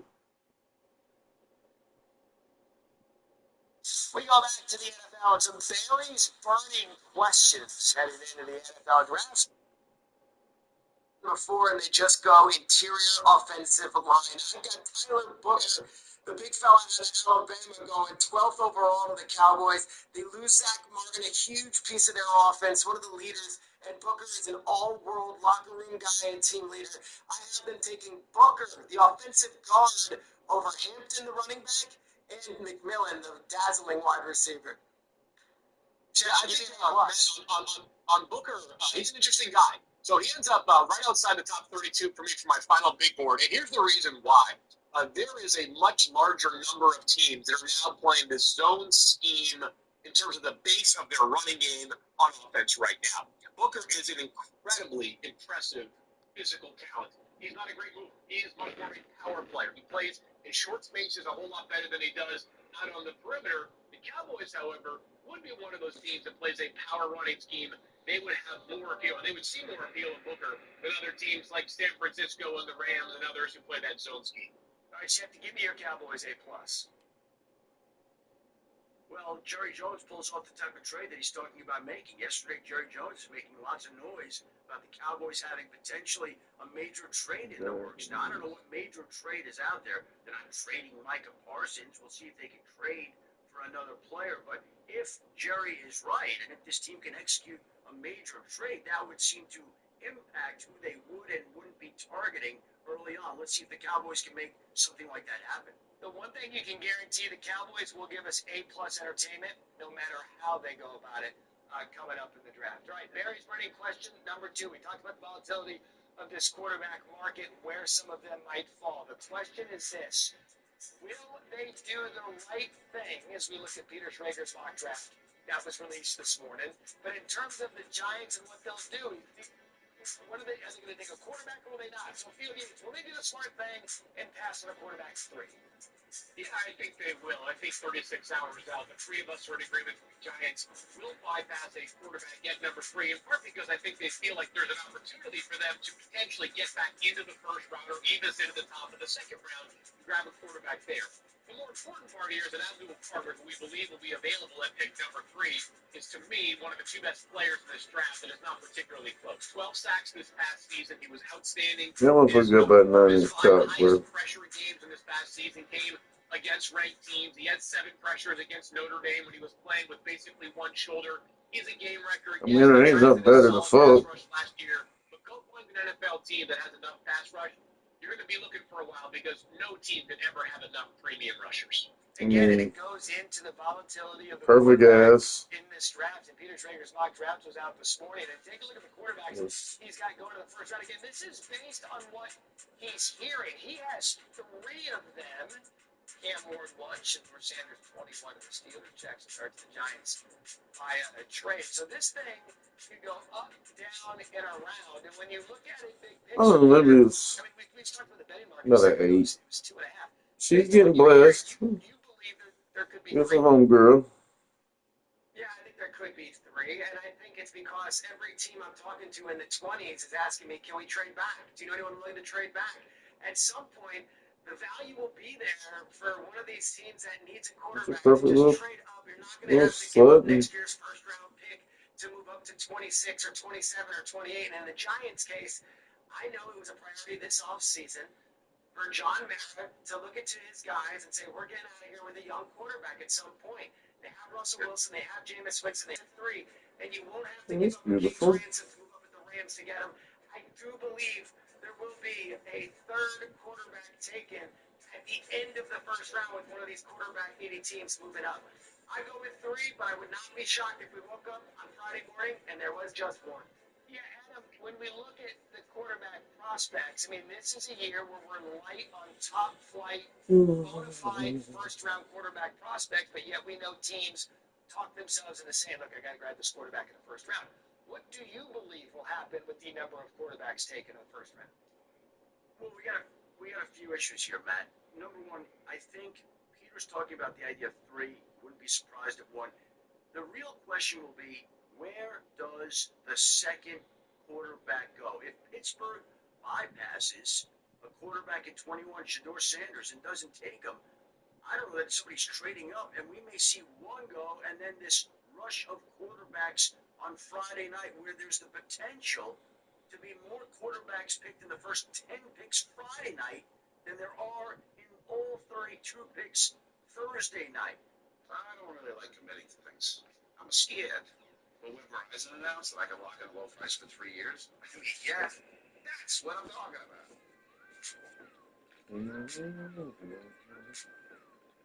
hear me now? The Cleveland Browns are scheduled to pick 33, opening pick Friday night. The Giants are right behind them, 34, second pick Friday night. The New Orleans Saints are picked 40 Friday night. And so there are 3 teams. And by the way, we're talking about 5 quarterbacks here. Cam Ward, 8 teams are there that are going to use a high pick. There are more quarterbacks viewed as top players than there are teams that are willing to use a high pick on them right now, which means somebody, maybe a couple, are going to fall. Last year's class in many ways. We had 6 quarterbacks go in the first 12 picks. Obviously, we'll have nothing close to that. I'd be surprised if it's more than 1 quarterback that goes in the first 12 picks. But it was what happened after the those 12 picks that could be pertinent again this weekend. Following Bo Nix going to the Broncos at number 12 overall, the next quarterback did not go until Spencer Rattler in the 5th round. It was the largest gap between quarterbacks ever in the common draft era. I'm not saying we're going to have a 100-pick gap. I am certainly not saying that. But Shepney's point about the number of teams that actually need a quarterback is pertinent, because if there's 5 seats on the dance floor and 5 quarterbacks, maybe they go early. But if there's only 4 teams in the quarterback market, somebody is going to potentially be left out and could have a long wait on Friday night. Yeah, to me, that's going to be the one thing we watch. Schrager, it's got to be quick. I was going to say real quick, the Saints have the 9th pick, and none of us are thinking the Saints go quarterback, and so we've got defensive linemen and offensive linemen. We're like, yeah, that makes more sense. That tells you a lot about this class and just where these guys are. And therein lies the mystery. We'll see when the draft begins tomorrow night at 8 p.m. Eastern on ESPN. We'll have every pick once again on ESPN. It's going to be hosted by Grady. He's out there right now. It's also available on the NFL Network and ABC's coverage focuses on the prospects journey. And back to football, just one day away from the NFL draft. And this morning, Peter Schrager's mock draft is hot off the press. As you look at his projected top 10 picks, it's based on what he is hearing from organizations just a day away. He only has 1 quarterback in the top 10. We know it's Cam Ward, number 1. Cam Ward, number 1. 21, where the Steelers take him, as we welcome in both Peter Schrager and Adam Schefter. And Peter, I kind of alluded to it there a minute ago, but give us a little bit more of an explainer on this one mock that you released. I only do one of these, and I've never scouted a player in my life. I wouldn't dare try to say, here's what I would do. Instead, this is just from using my phone, and I think Adam can appreciate it. Taking all the intel that we get, some of it conflicting, some of it parallel with what other teams are saying, and doing my best at putting a mock draft together. I've had some really good accuracy over the recent years. I trust my sources. Yeah. But as always, it's subject to change with 36 hours You should left do better. until the first team is on the clock. And potentially one of the most uncertain drafts we've had in quite some time. So, Adam Schefter, it happens with mock drafts. You see them, and then you have questions. So I know you have questions about this one. Fire away. Well, Peter, I think we'll start with 2 and 3. Yesterday on this show, you said that the Giants at 3, the Browns at 2 have been fielding calls to trade back. Where are we there, and could we see one of those teams move out of 2 or 3? I do stand behind that report, and I think those calls are not for a quarterback. Those calls are for a variety of 3 different players, and you can name which one. It's Ashton Genty, it's Abdul Carter, it's Travis Hunter. I will tell you, as we are here on Wednesday morning in Green Bay, Adam, none of the offers that have been made to either the Browns or the Giants have blown them away to the point where there is a trade in the midst. Yet, there have been phone calls made, and they are listening if there are Godfather offers to be made.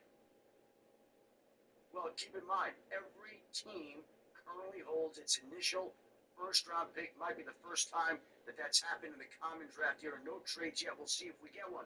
But in your mock draft, you have the Chicago Bears at number 10, trading back to 14, and the Colts from 14 moving up to number 10. Could we see a trade like that happen on Thursday night, Peter?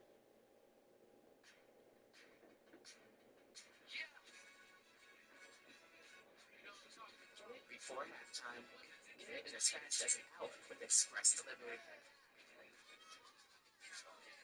Welcome to your Walmart. The Bears are a fascinating team in this draft. I think if you're looking at what they need, there is some need for, maybe another offensive lineman, another tight end, maybe a defensive lineman. I do believe they would also be looking to trade back, and that comes from good intel. If Colston Loveland is on the board, and I know a lot of people think that Tyler Warren is a sure thing as the first tight end, I know there are teams that have Colston Loveland out of Michigan as their first tight end before Warren. I do believe there might be a trade market there. The Colts moving up 4 spots, not giving up a ton, to then go get Loveland while the Bears can move back and take a variety of players and go with their offensive lineman, the young man out of Texas who could be the offensive tackle. I like that trade for both teams, and I think Ryan Poles and Chris Ballard, they both have a little bit of maverick in them where that could be good trade partners. Last question, Peter, on your mock draft 21. Shedeur Sanders. That is the biggest storyline Thursday night. Where does Shedeur Sanders go? If he winds up even going in the first round, where is your confidence level on whether the Pittsburgh Steelers will or will not pick Shedeur Sanders? I don't see us doing it. honest with you guys. I put a lot of blood, sweat, and tears into this mock draft.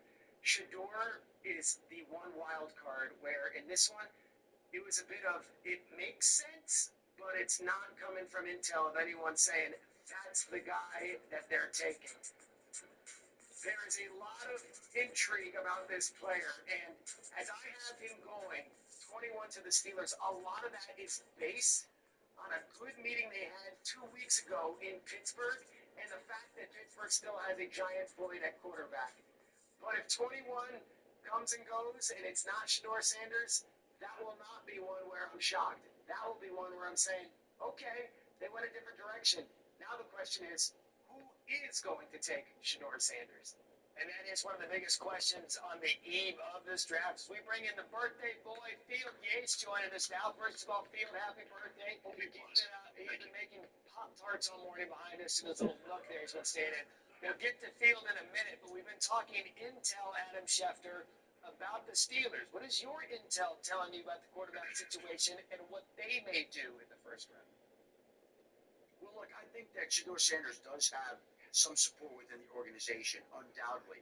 But I think a lot will depend on who's available in the draft at 21 and what direction. I don't think Shakir gets past the Saints. I think there's going to be some organizational discussions. And I think ultimately, when you're making a pick like this, I think the owner has to be on board. We don't know what Art Rooney thinks about this particular selection, which is why it's hard to forecast exactly how it's going to go in Pittsburgh. I would say that Mike Tomlin absolutely is a Shador Sanders fan. He's got support there. Arthur Smith is a Shador Sanders fan. People like him there. The question is the owner going to sign off? Are they going to move in that direction? Are they going to pick a player like Shador Sanders at 21? And if he doesn't go 21, where does he go? But that is the biggest question Thursday night. The quarterback market, especially since we all believe that Cam's going to go number one in Field. This is probably one of the most volatile quarterback markets we've seen in the draft in quite some time, and that maybe the talent doesn't add up to the draft spot. What are your thoughts, big picture, on this quarterback market? Yeah, I think there's one sure thing in the first round is Cam Ward going number one overall, and then I'm racing for anything to take place after that. Any number of from 1 to 3 quarterbacks going in the first round. And unlike some prior years where you felt like there were many suitors for quarterbacks early in the draft process, I think we have identified that once we get to number 9, the Saints, who we don't think will take a quarterback, there's at least an 11-pick range where I would be stunned if the order stays the same and anybody takes a quarterback from 10 to 21. So the inflection point of Thursday night really feels like the Pittsburgh Steelers with their first pick. And by the way, their only pick until the third round because they sent their second-round pick to Seattle for the DK Metcalf trade. So Pittsburgh is not just evaluating whether they believe that Shador Sanders is worth that 21st pick overall, but if he isn't worth that 21st pick overall, and they don't get a deal done with Aaron Rodgers, are they going to be able to find a quarterback that they believe in enough in this year's draft class when they don't pick again until after pick number 80? So it is a very delicate line that all of these quarterback-needing teams are currently walking in anticipation of Thursday and potentially Friday night. Hey, Peter, let's be fair. Shador is under a bigger microscope because of his last name. We know that. That's just part of the story. What are you hearing from people around the league about Shador and his ability and where he might go? Well, there's a very damning comment that was made by an anonymous assistant coach that came out by the league's network that came out this morning saying it was one of the worst meetings he's ever had, and that stuff is out there. Like, this has not been a flawless process, and yet some teams tell me, we loved Shador, he was an awesome kid, we don't need a quarterback, or I don't see the value at that top of the draft. The truth of the matter is, Will Levis fell to the second round, Paxton Lynch fell to the end of the first round. We don't remember those guys. This is Shador Sanders. This is Deion Sanders' kid. There's been a camera on him his entire playing career. It has a different sort of weight. And the truth of the matter is, he might not be worthy of a first-round pick in the eyes of the evaluators, but this is just the start of his NFL career. Schefter, get in there. True.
Which foundation is good for a steamy situation?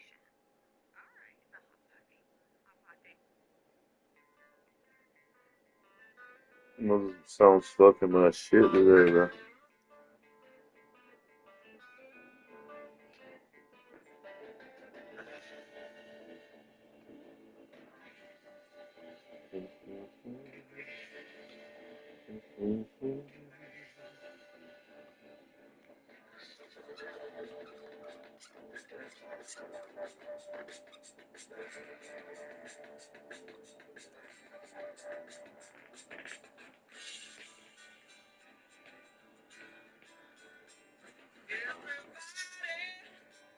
Listen to me. Turning your ship. The captain. The captain.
Schematics.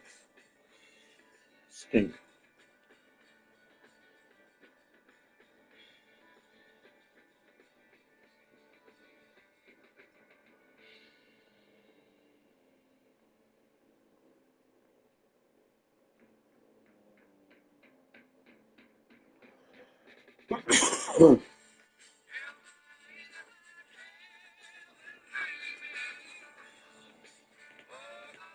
Really scheming to take my ship away from me.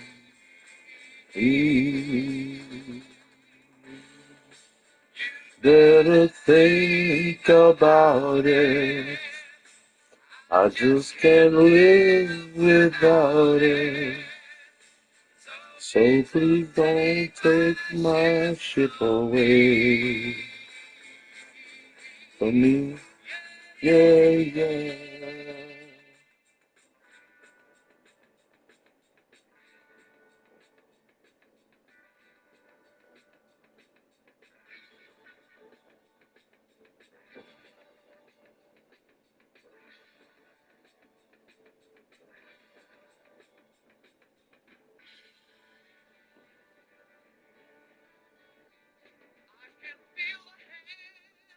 Of a stranger, and it's tightening round my throat. And help me, heaven help me. Stranger from my throat. Your captain, who I'm feeling mighty sick. Everybody, listen to me. Return me to my ship.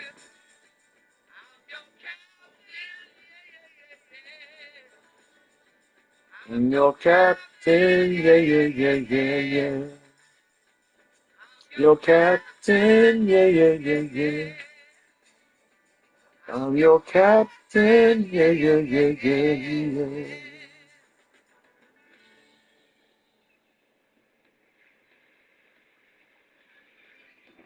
No good on the second free throw. The Clippers in the lead. Leonard passes to Portis. It's Powell on the wing. Allen defending. Getting closer. Buries it from three. Hayes the first 3 points of the game. Count that one. We've seen Hayes continue to work on the three-pointer over time. Beal, the pass to AI.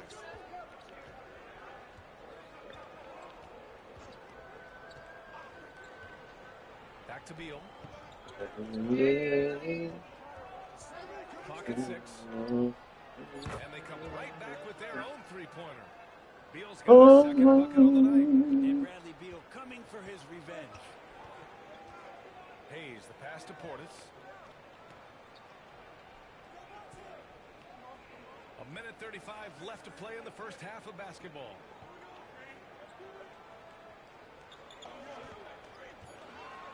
Whiffing a bit on that one.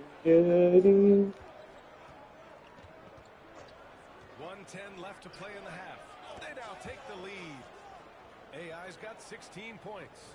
Remember when big men shooting threes were as rare as a Sasquatch, and now those big guys are everywhere. To the paint. Eubanks gets the bucket. Eubanks, he's gotten his first bucket of the night. That's been the story of their offense so far, getting a number of looks from point-blank range. And for Los Angeles, they're shooting about 45%. I'm getting closer to my shot. So 2 free throws for him coming up. And despite his injury history, Kawhi still has the ability to take over games for him. Yeah, does it feel to my home. And more deliberate in the way he delivers in games? I think he's the type of talent that can slow himself and the game down at his will and still be a lockdown defender. And the Suns making a change here. Murray's checked in. Getting closer to my home. First 3 of the quarter overall, guys. The defense might Closer to my home. Out left to the wing. Out to the wing. Screen by Durant. Here's AI. Lays it up and banks it in. AI's got 7 now in this quarter. That play You wish. the pick and roll will still be an offensive I'm getting closer to. I can't sing it. It's hard to sing that. That's what makes it so amazing. I'm getting closer.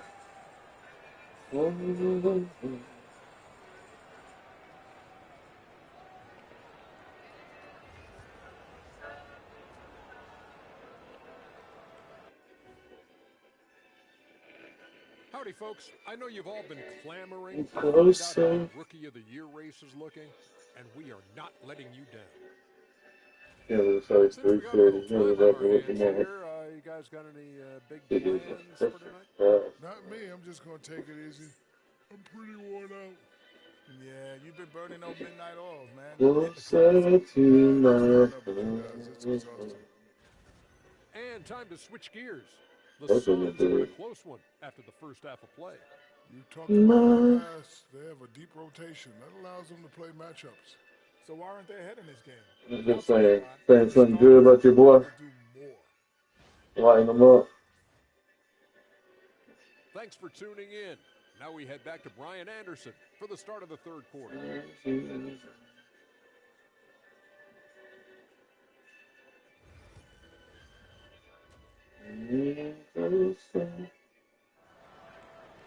That's crazy. And in that first half, we saw a pretty tight battle. We'll soon find out what sort of adjustments were discussed during halftime. It's been one outstanding game from Kawhi Leonard. Can they come up with an answer for him coming out of the half?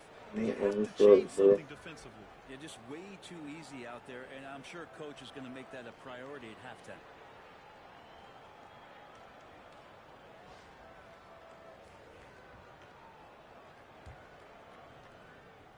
And it's Beal with the ball for the Phoenix Suns.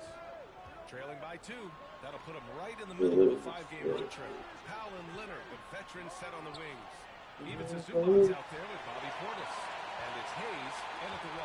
That's the group starting the second half for Ty Lue. Powell passes to Leonard. Ooh, gonna take more than that to stop Kawhi. Easy there, Kawhi. I'm getting closer. Known for building special bonds. No one wants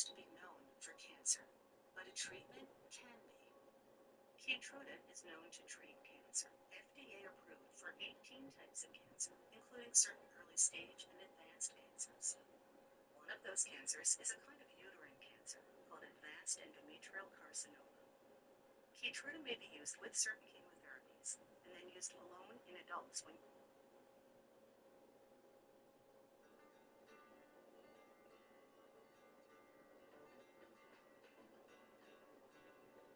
You thought you could be.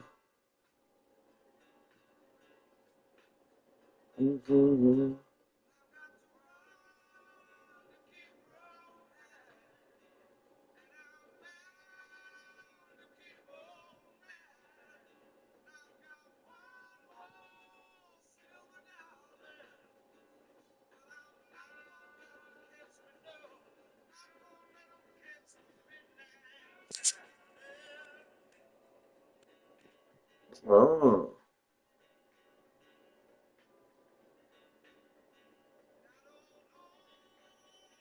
Those are me.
Oh.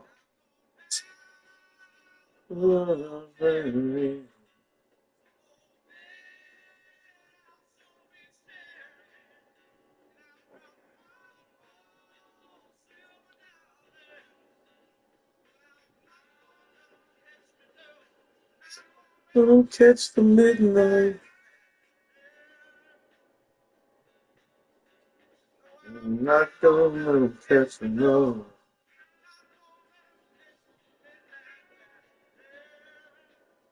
That's the song I picked.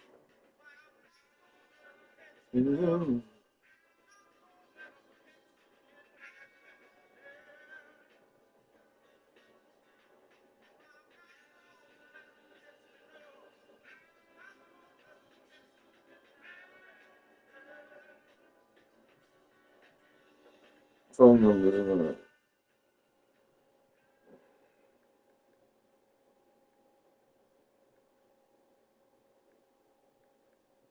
That's not right.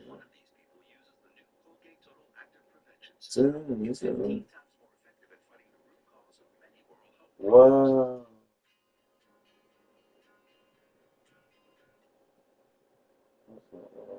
I don't like certain.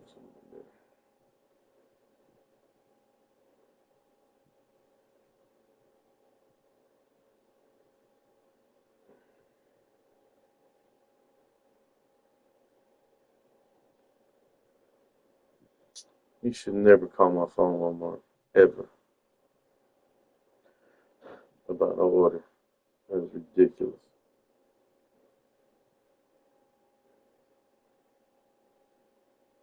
I don't know why it does that every fucking time.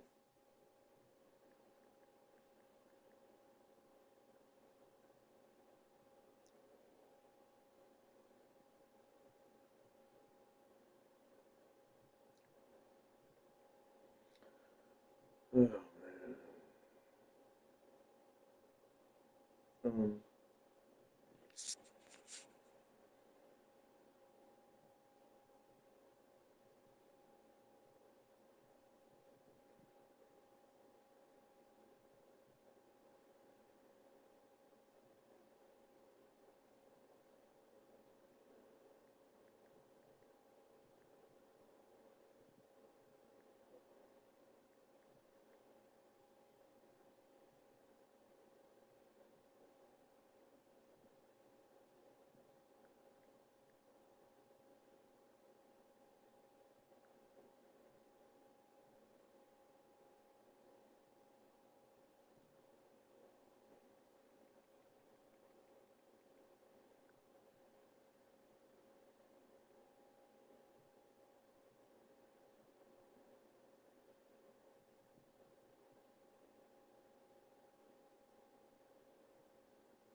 What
is it?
God damn, bro. Let me the fuck out.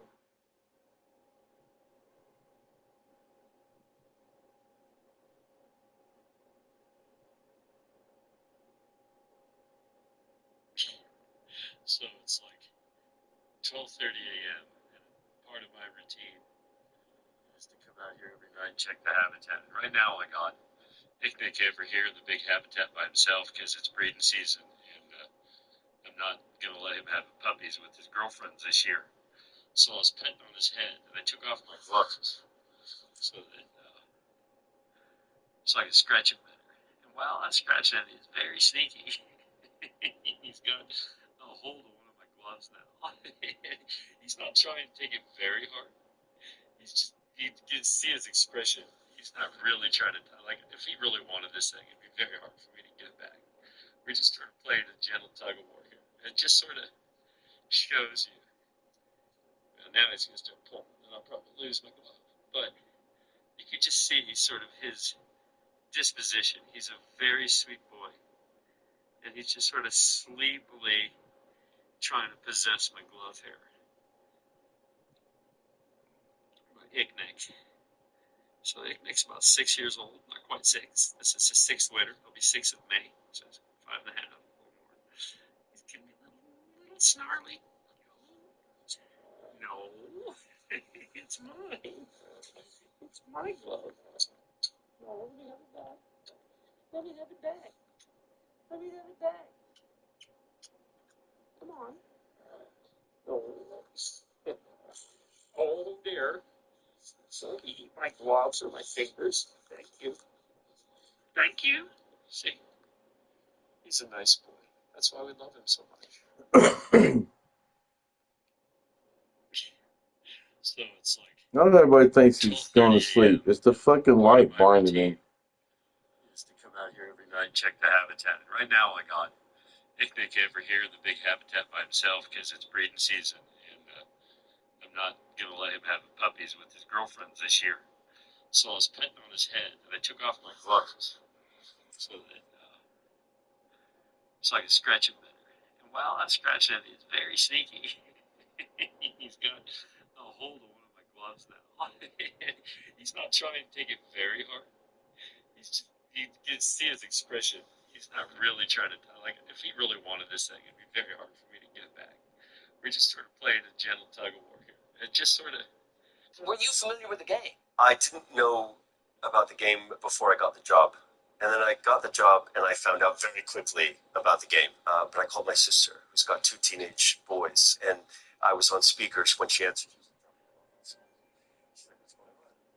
said, well, there's this job offer or opportunity. It's based actually on a video game. And I'm like, what is it? And I was like, it's called The Last.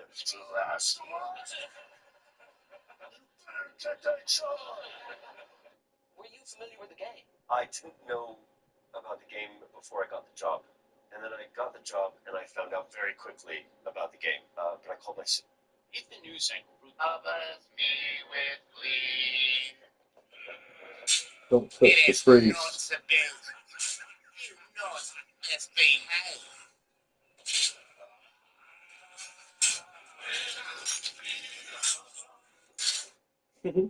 That's funny. Oh, it's what I did. Guys, it's Market Heavies. I'm showing you my personal pair of heavies, which I've been using for over a year.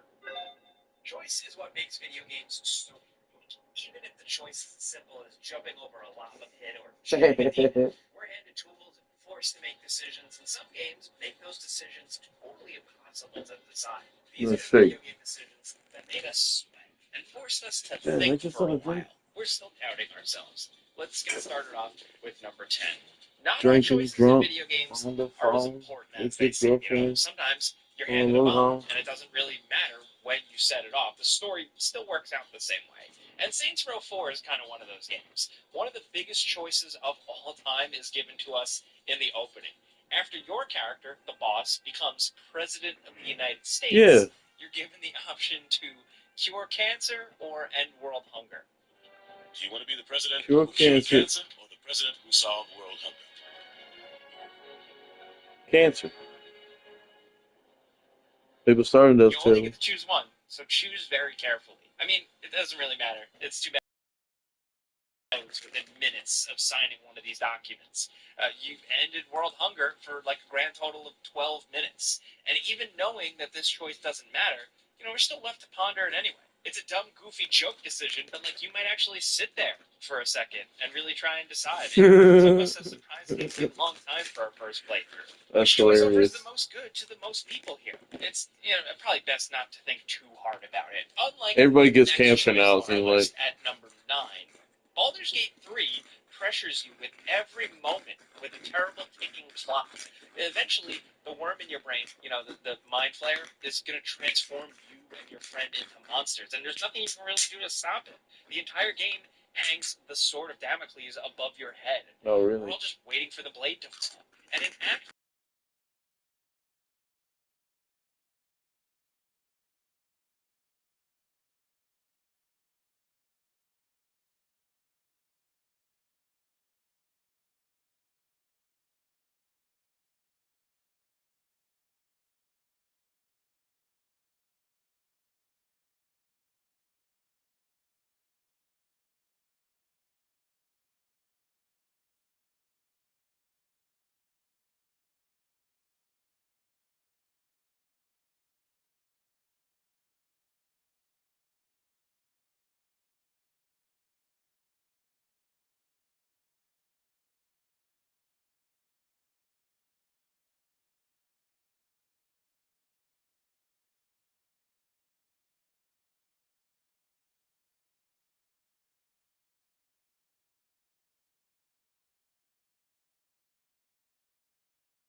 That's been typical of their performance today. They're sharing the ball and creating good shots. Down low. Here's Durant. Lays it up and in off the pretty assist. Durant's got 6. It's basically pick your poison with Kevin Durant, especially in the screen and roll, an effective passer, and of course, a deadly shooter. Powell passes to Zubac. Can't connect from short range. Yeah, better than giving up the layup. You want to go in there and use the hard foul. They did it there. That's aggressive attitude defensively. And he drives in. Just great offense. The screen freeing him up for the slam. Hey, without that screen, he doesn't get a clean look at the rim. Yeah, why settle for the layup when you can attack the rim and rise up like that? A moment to hear from Allie LaForce. We know Kawhi Leonard is a former Finals MVP. Jimmy Butler said, there are guys that are like, quote, I'm going to find the best way to win. In a 7-game series, I'm going to get the best of you in the end. Kawhi's definitely up there. Whatever he's got to do, he is going to find a way. And Brian, Butler would know a thing or two about that, wouldn't he? Yeah, you know that. No question about his abilities. 5 to shoot. AI pass to Murray. The Suns need to get off a shot for the lead. And there's Durant. That one's good. On the assist by Beal. Now it's a 3-point Suns lead. Pass to Zubac. Here's Powell. Allen defending. Back to Zubac. A shot to stop the run. And that's 2 points on the layup. Give him 8. Well, Zubac really does have good hands and a soft touch near the basket. Here's AI. It's good. And he drew contact on the shot, so he will go to the line. A 3-point play opportunity. Phoenix shooting their 6th attempt at the free throw line tonight.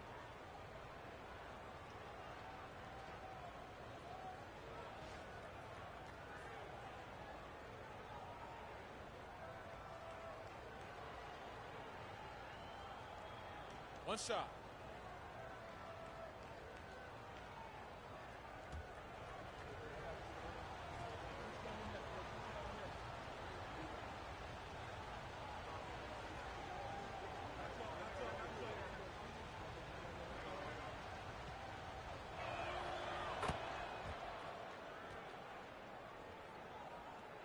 Clippers trail by 4. Not quite 2.5 minutes played here in the second half. Pass to Portis.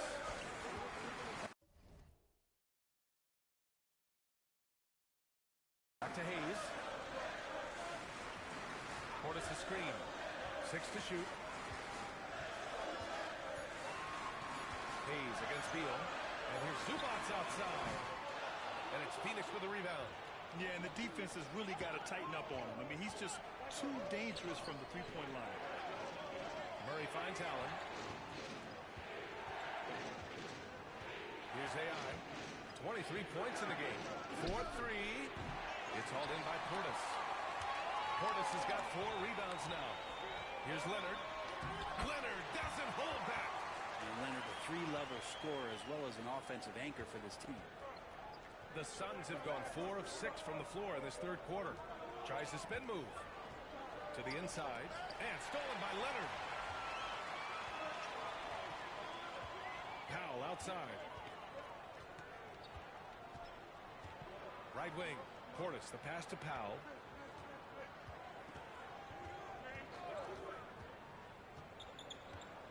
Pass to Leonard. Clock at 4.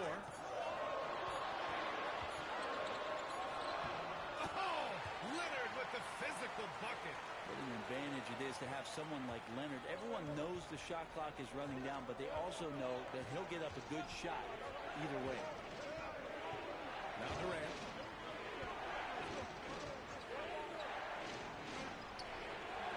Powell pulls it in. Los Angeles has gone 0 for 2 from outside here in the third. Here's Leonard. And unable to get the go-ahead bucket there. Phoenix has gone only 1 of 3 from deep here in the third. AI, the pass to Murray. Now Durant. He's guarded by Zubac. Murray, a screen on Portis. Here's AI. And the Suns miss again. And it's Powell with the ball for the Clippers. Pass to Hayes.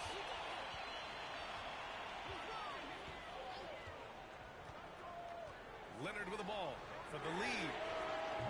They grab their own miss. Zubac. Oh, he got him with a pump fake, but he couldn't finish. So far this quarter, he's been out of sync and might be pressing right now. Allen on the wing. Launches it. Sends it home from three-point land. Allen's got 8.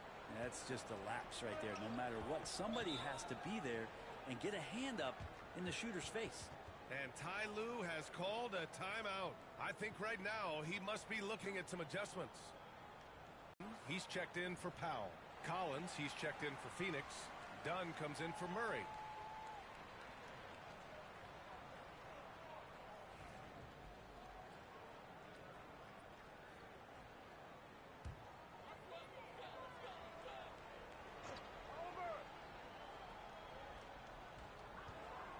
Leonard right side. It's stolen by Dunn. Floats one up, and he lays it up and in. And now a 5-point Suns lead. When the player gets a feel for that floater, it can really make things tough on defenders. You're just not sure how to guard them and where your point of commitment is. And it's good. 2 points. Leonard's got 8 points here in the quarter. Already such a complete offensive player, yet every year Kawhi Leonard develops his handle just a little bit more. Allen outside. Pass to AI. There's the triple. It's rebounded by Los Angeles. Portis has got 5 rebounds tonight. This has been a close game in a lot of ways, but they do have an edge on the boards. Hayes, the pass to Leonard. Portis with a screen on Collins. And they call an illegal screen here. It's the 2K leaderboard featuring this month's field goal percentage leaders. Ivica Zubac, third. One of the hottest players in the league. He's been really sharp from the field recently. The Suns lead by 3. Here's AI. 23 points in the game. Lets it go from the wing. It's hauled in by Portis. Portis has got 6 rebounds in the game. Leonard with the ball. Dunn in his pocket. Hayes misses. The Suns have gotten 6 of their first 12 shots to drop in this third. Here's AI. Leonard defending. AI no good. Dunn, the pass to Zubac. Ooh, give him his 5th make of the game in 10 attempts. Keeping pace here. That's an excellent move inside. Here's AI. He's guarded by Zubac. And he was fouled while in the act of shooting, so he'll take 2 free throws. And good whistle there. Let's get a quick check of the scoring breakdown here for Phoenix. Their offensive game plan has been simple. Look to shoot it often from outside the arc. And the results have been outstanding. You probably have to touch on as well that tonight their penetration has been awesome. I mean, they put force on this game, attacking off the bounce, and the willingness to do that has paid off. Oh, what ferocity on the throwdown. I just love when he goes up with purpose. Where was the D right there? The effort lacking big time. There's some ways to get your coach's attention, and that draws the coaching staff's ire. Leonard finds Zubac. For the lead. And it's Leonard. That time on the assist by Hayes. Hayes has got his 6th assist of the night. Suns trail by 3. Beal outside. Inside. And stolen by Leonard. And they're pushing it up. Here's Hayes. And finished off by Hayes. And Hayes finding a little bit of space there in transition. Phoenix is gone. To the wing on the left. To stop the run. It's hauled in by Portis. You wonder what the score would be if they weren't controlling the glass. Here's Hayes. Rebounded by Dunn.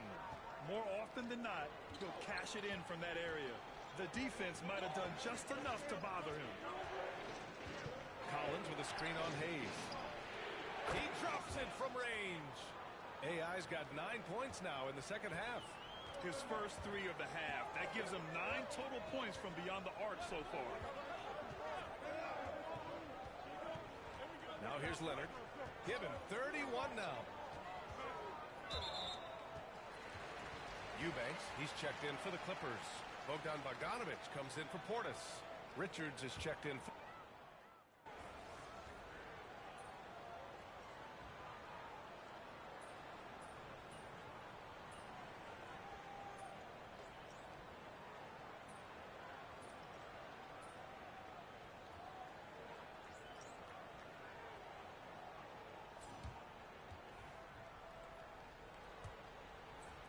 The Suns lead by 4. On the court for the Suns, getting the fourth quarter going. They've got Bradley Beal, also Keegan Murray out there. And it's AI in at the center position, locking down the middle. Nice D from Brown. The Clippers shooting at a 48% clip from the floor. Done with it. He's against Murray. And here's Bogdanovich. Sinks the tray. Pretty smooth screen roll there. Got to be up on Bogdan. And the Suns shooting around 50% of the game so far. Durant finishes off the lob. Ooh, that play was nasty. Durant showing how aggressive he can really be. Clippers trail by 3. Here's Doughton. Pass to Brown. Outside Bogdanovich. And again, it's the Clippers. And just great intensity down the stretch. I mean, he really wants to rock with the game on the line. Well, take a look at him. Locked in right now in this moment. Wants the ball in his hands and feels real comfortable with the shot he's taking. There's the drive. And he makes no mistake. Slam dunk. And Beal continues to be that guy where he opens your eyes with his playmaking. Here's Doughton. Brown, a screen on Beal. Pass to Brown. Phoenix grabs the miss. Durant, the pass to AI. And it's Phoenix with another. They've now had assists on each of their last 3 buckets. Now done. Here's Zubac. Now Bogdanovich. Ooh, plenty of contact on that shot. Officials call the foul.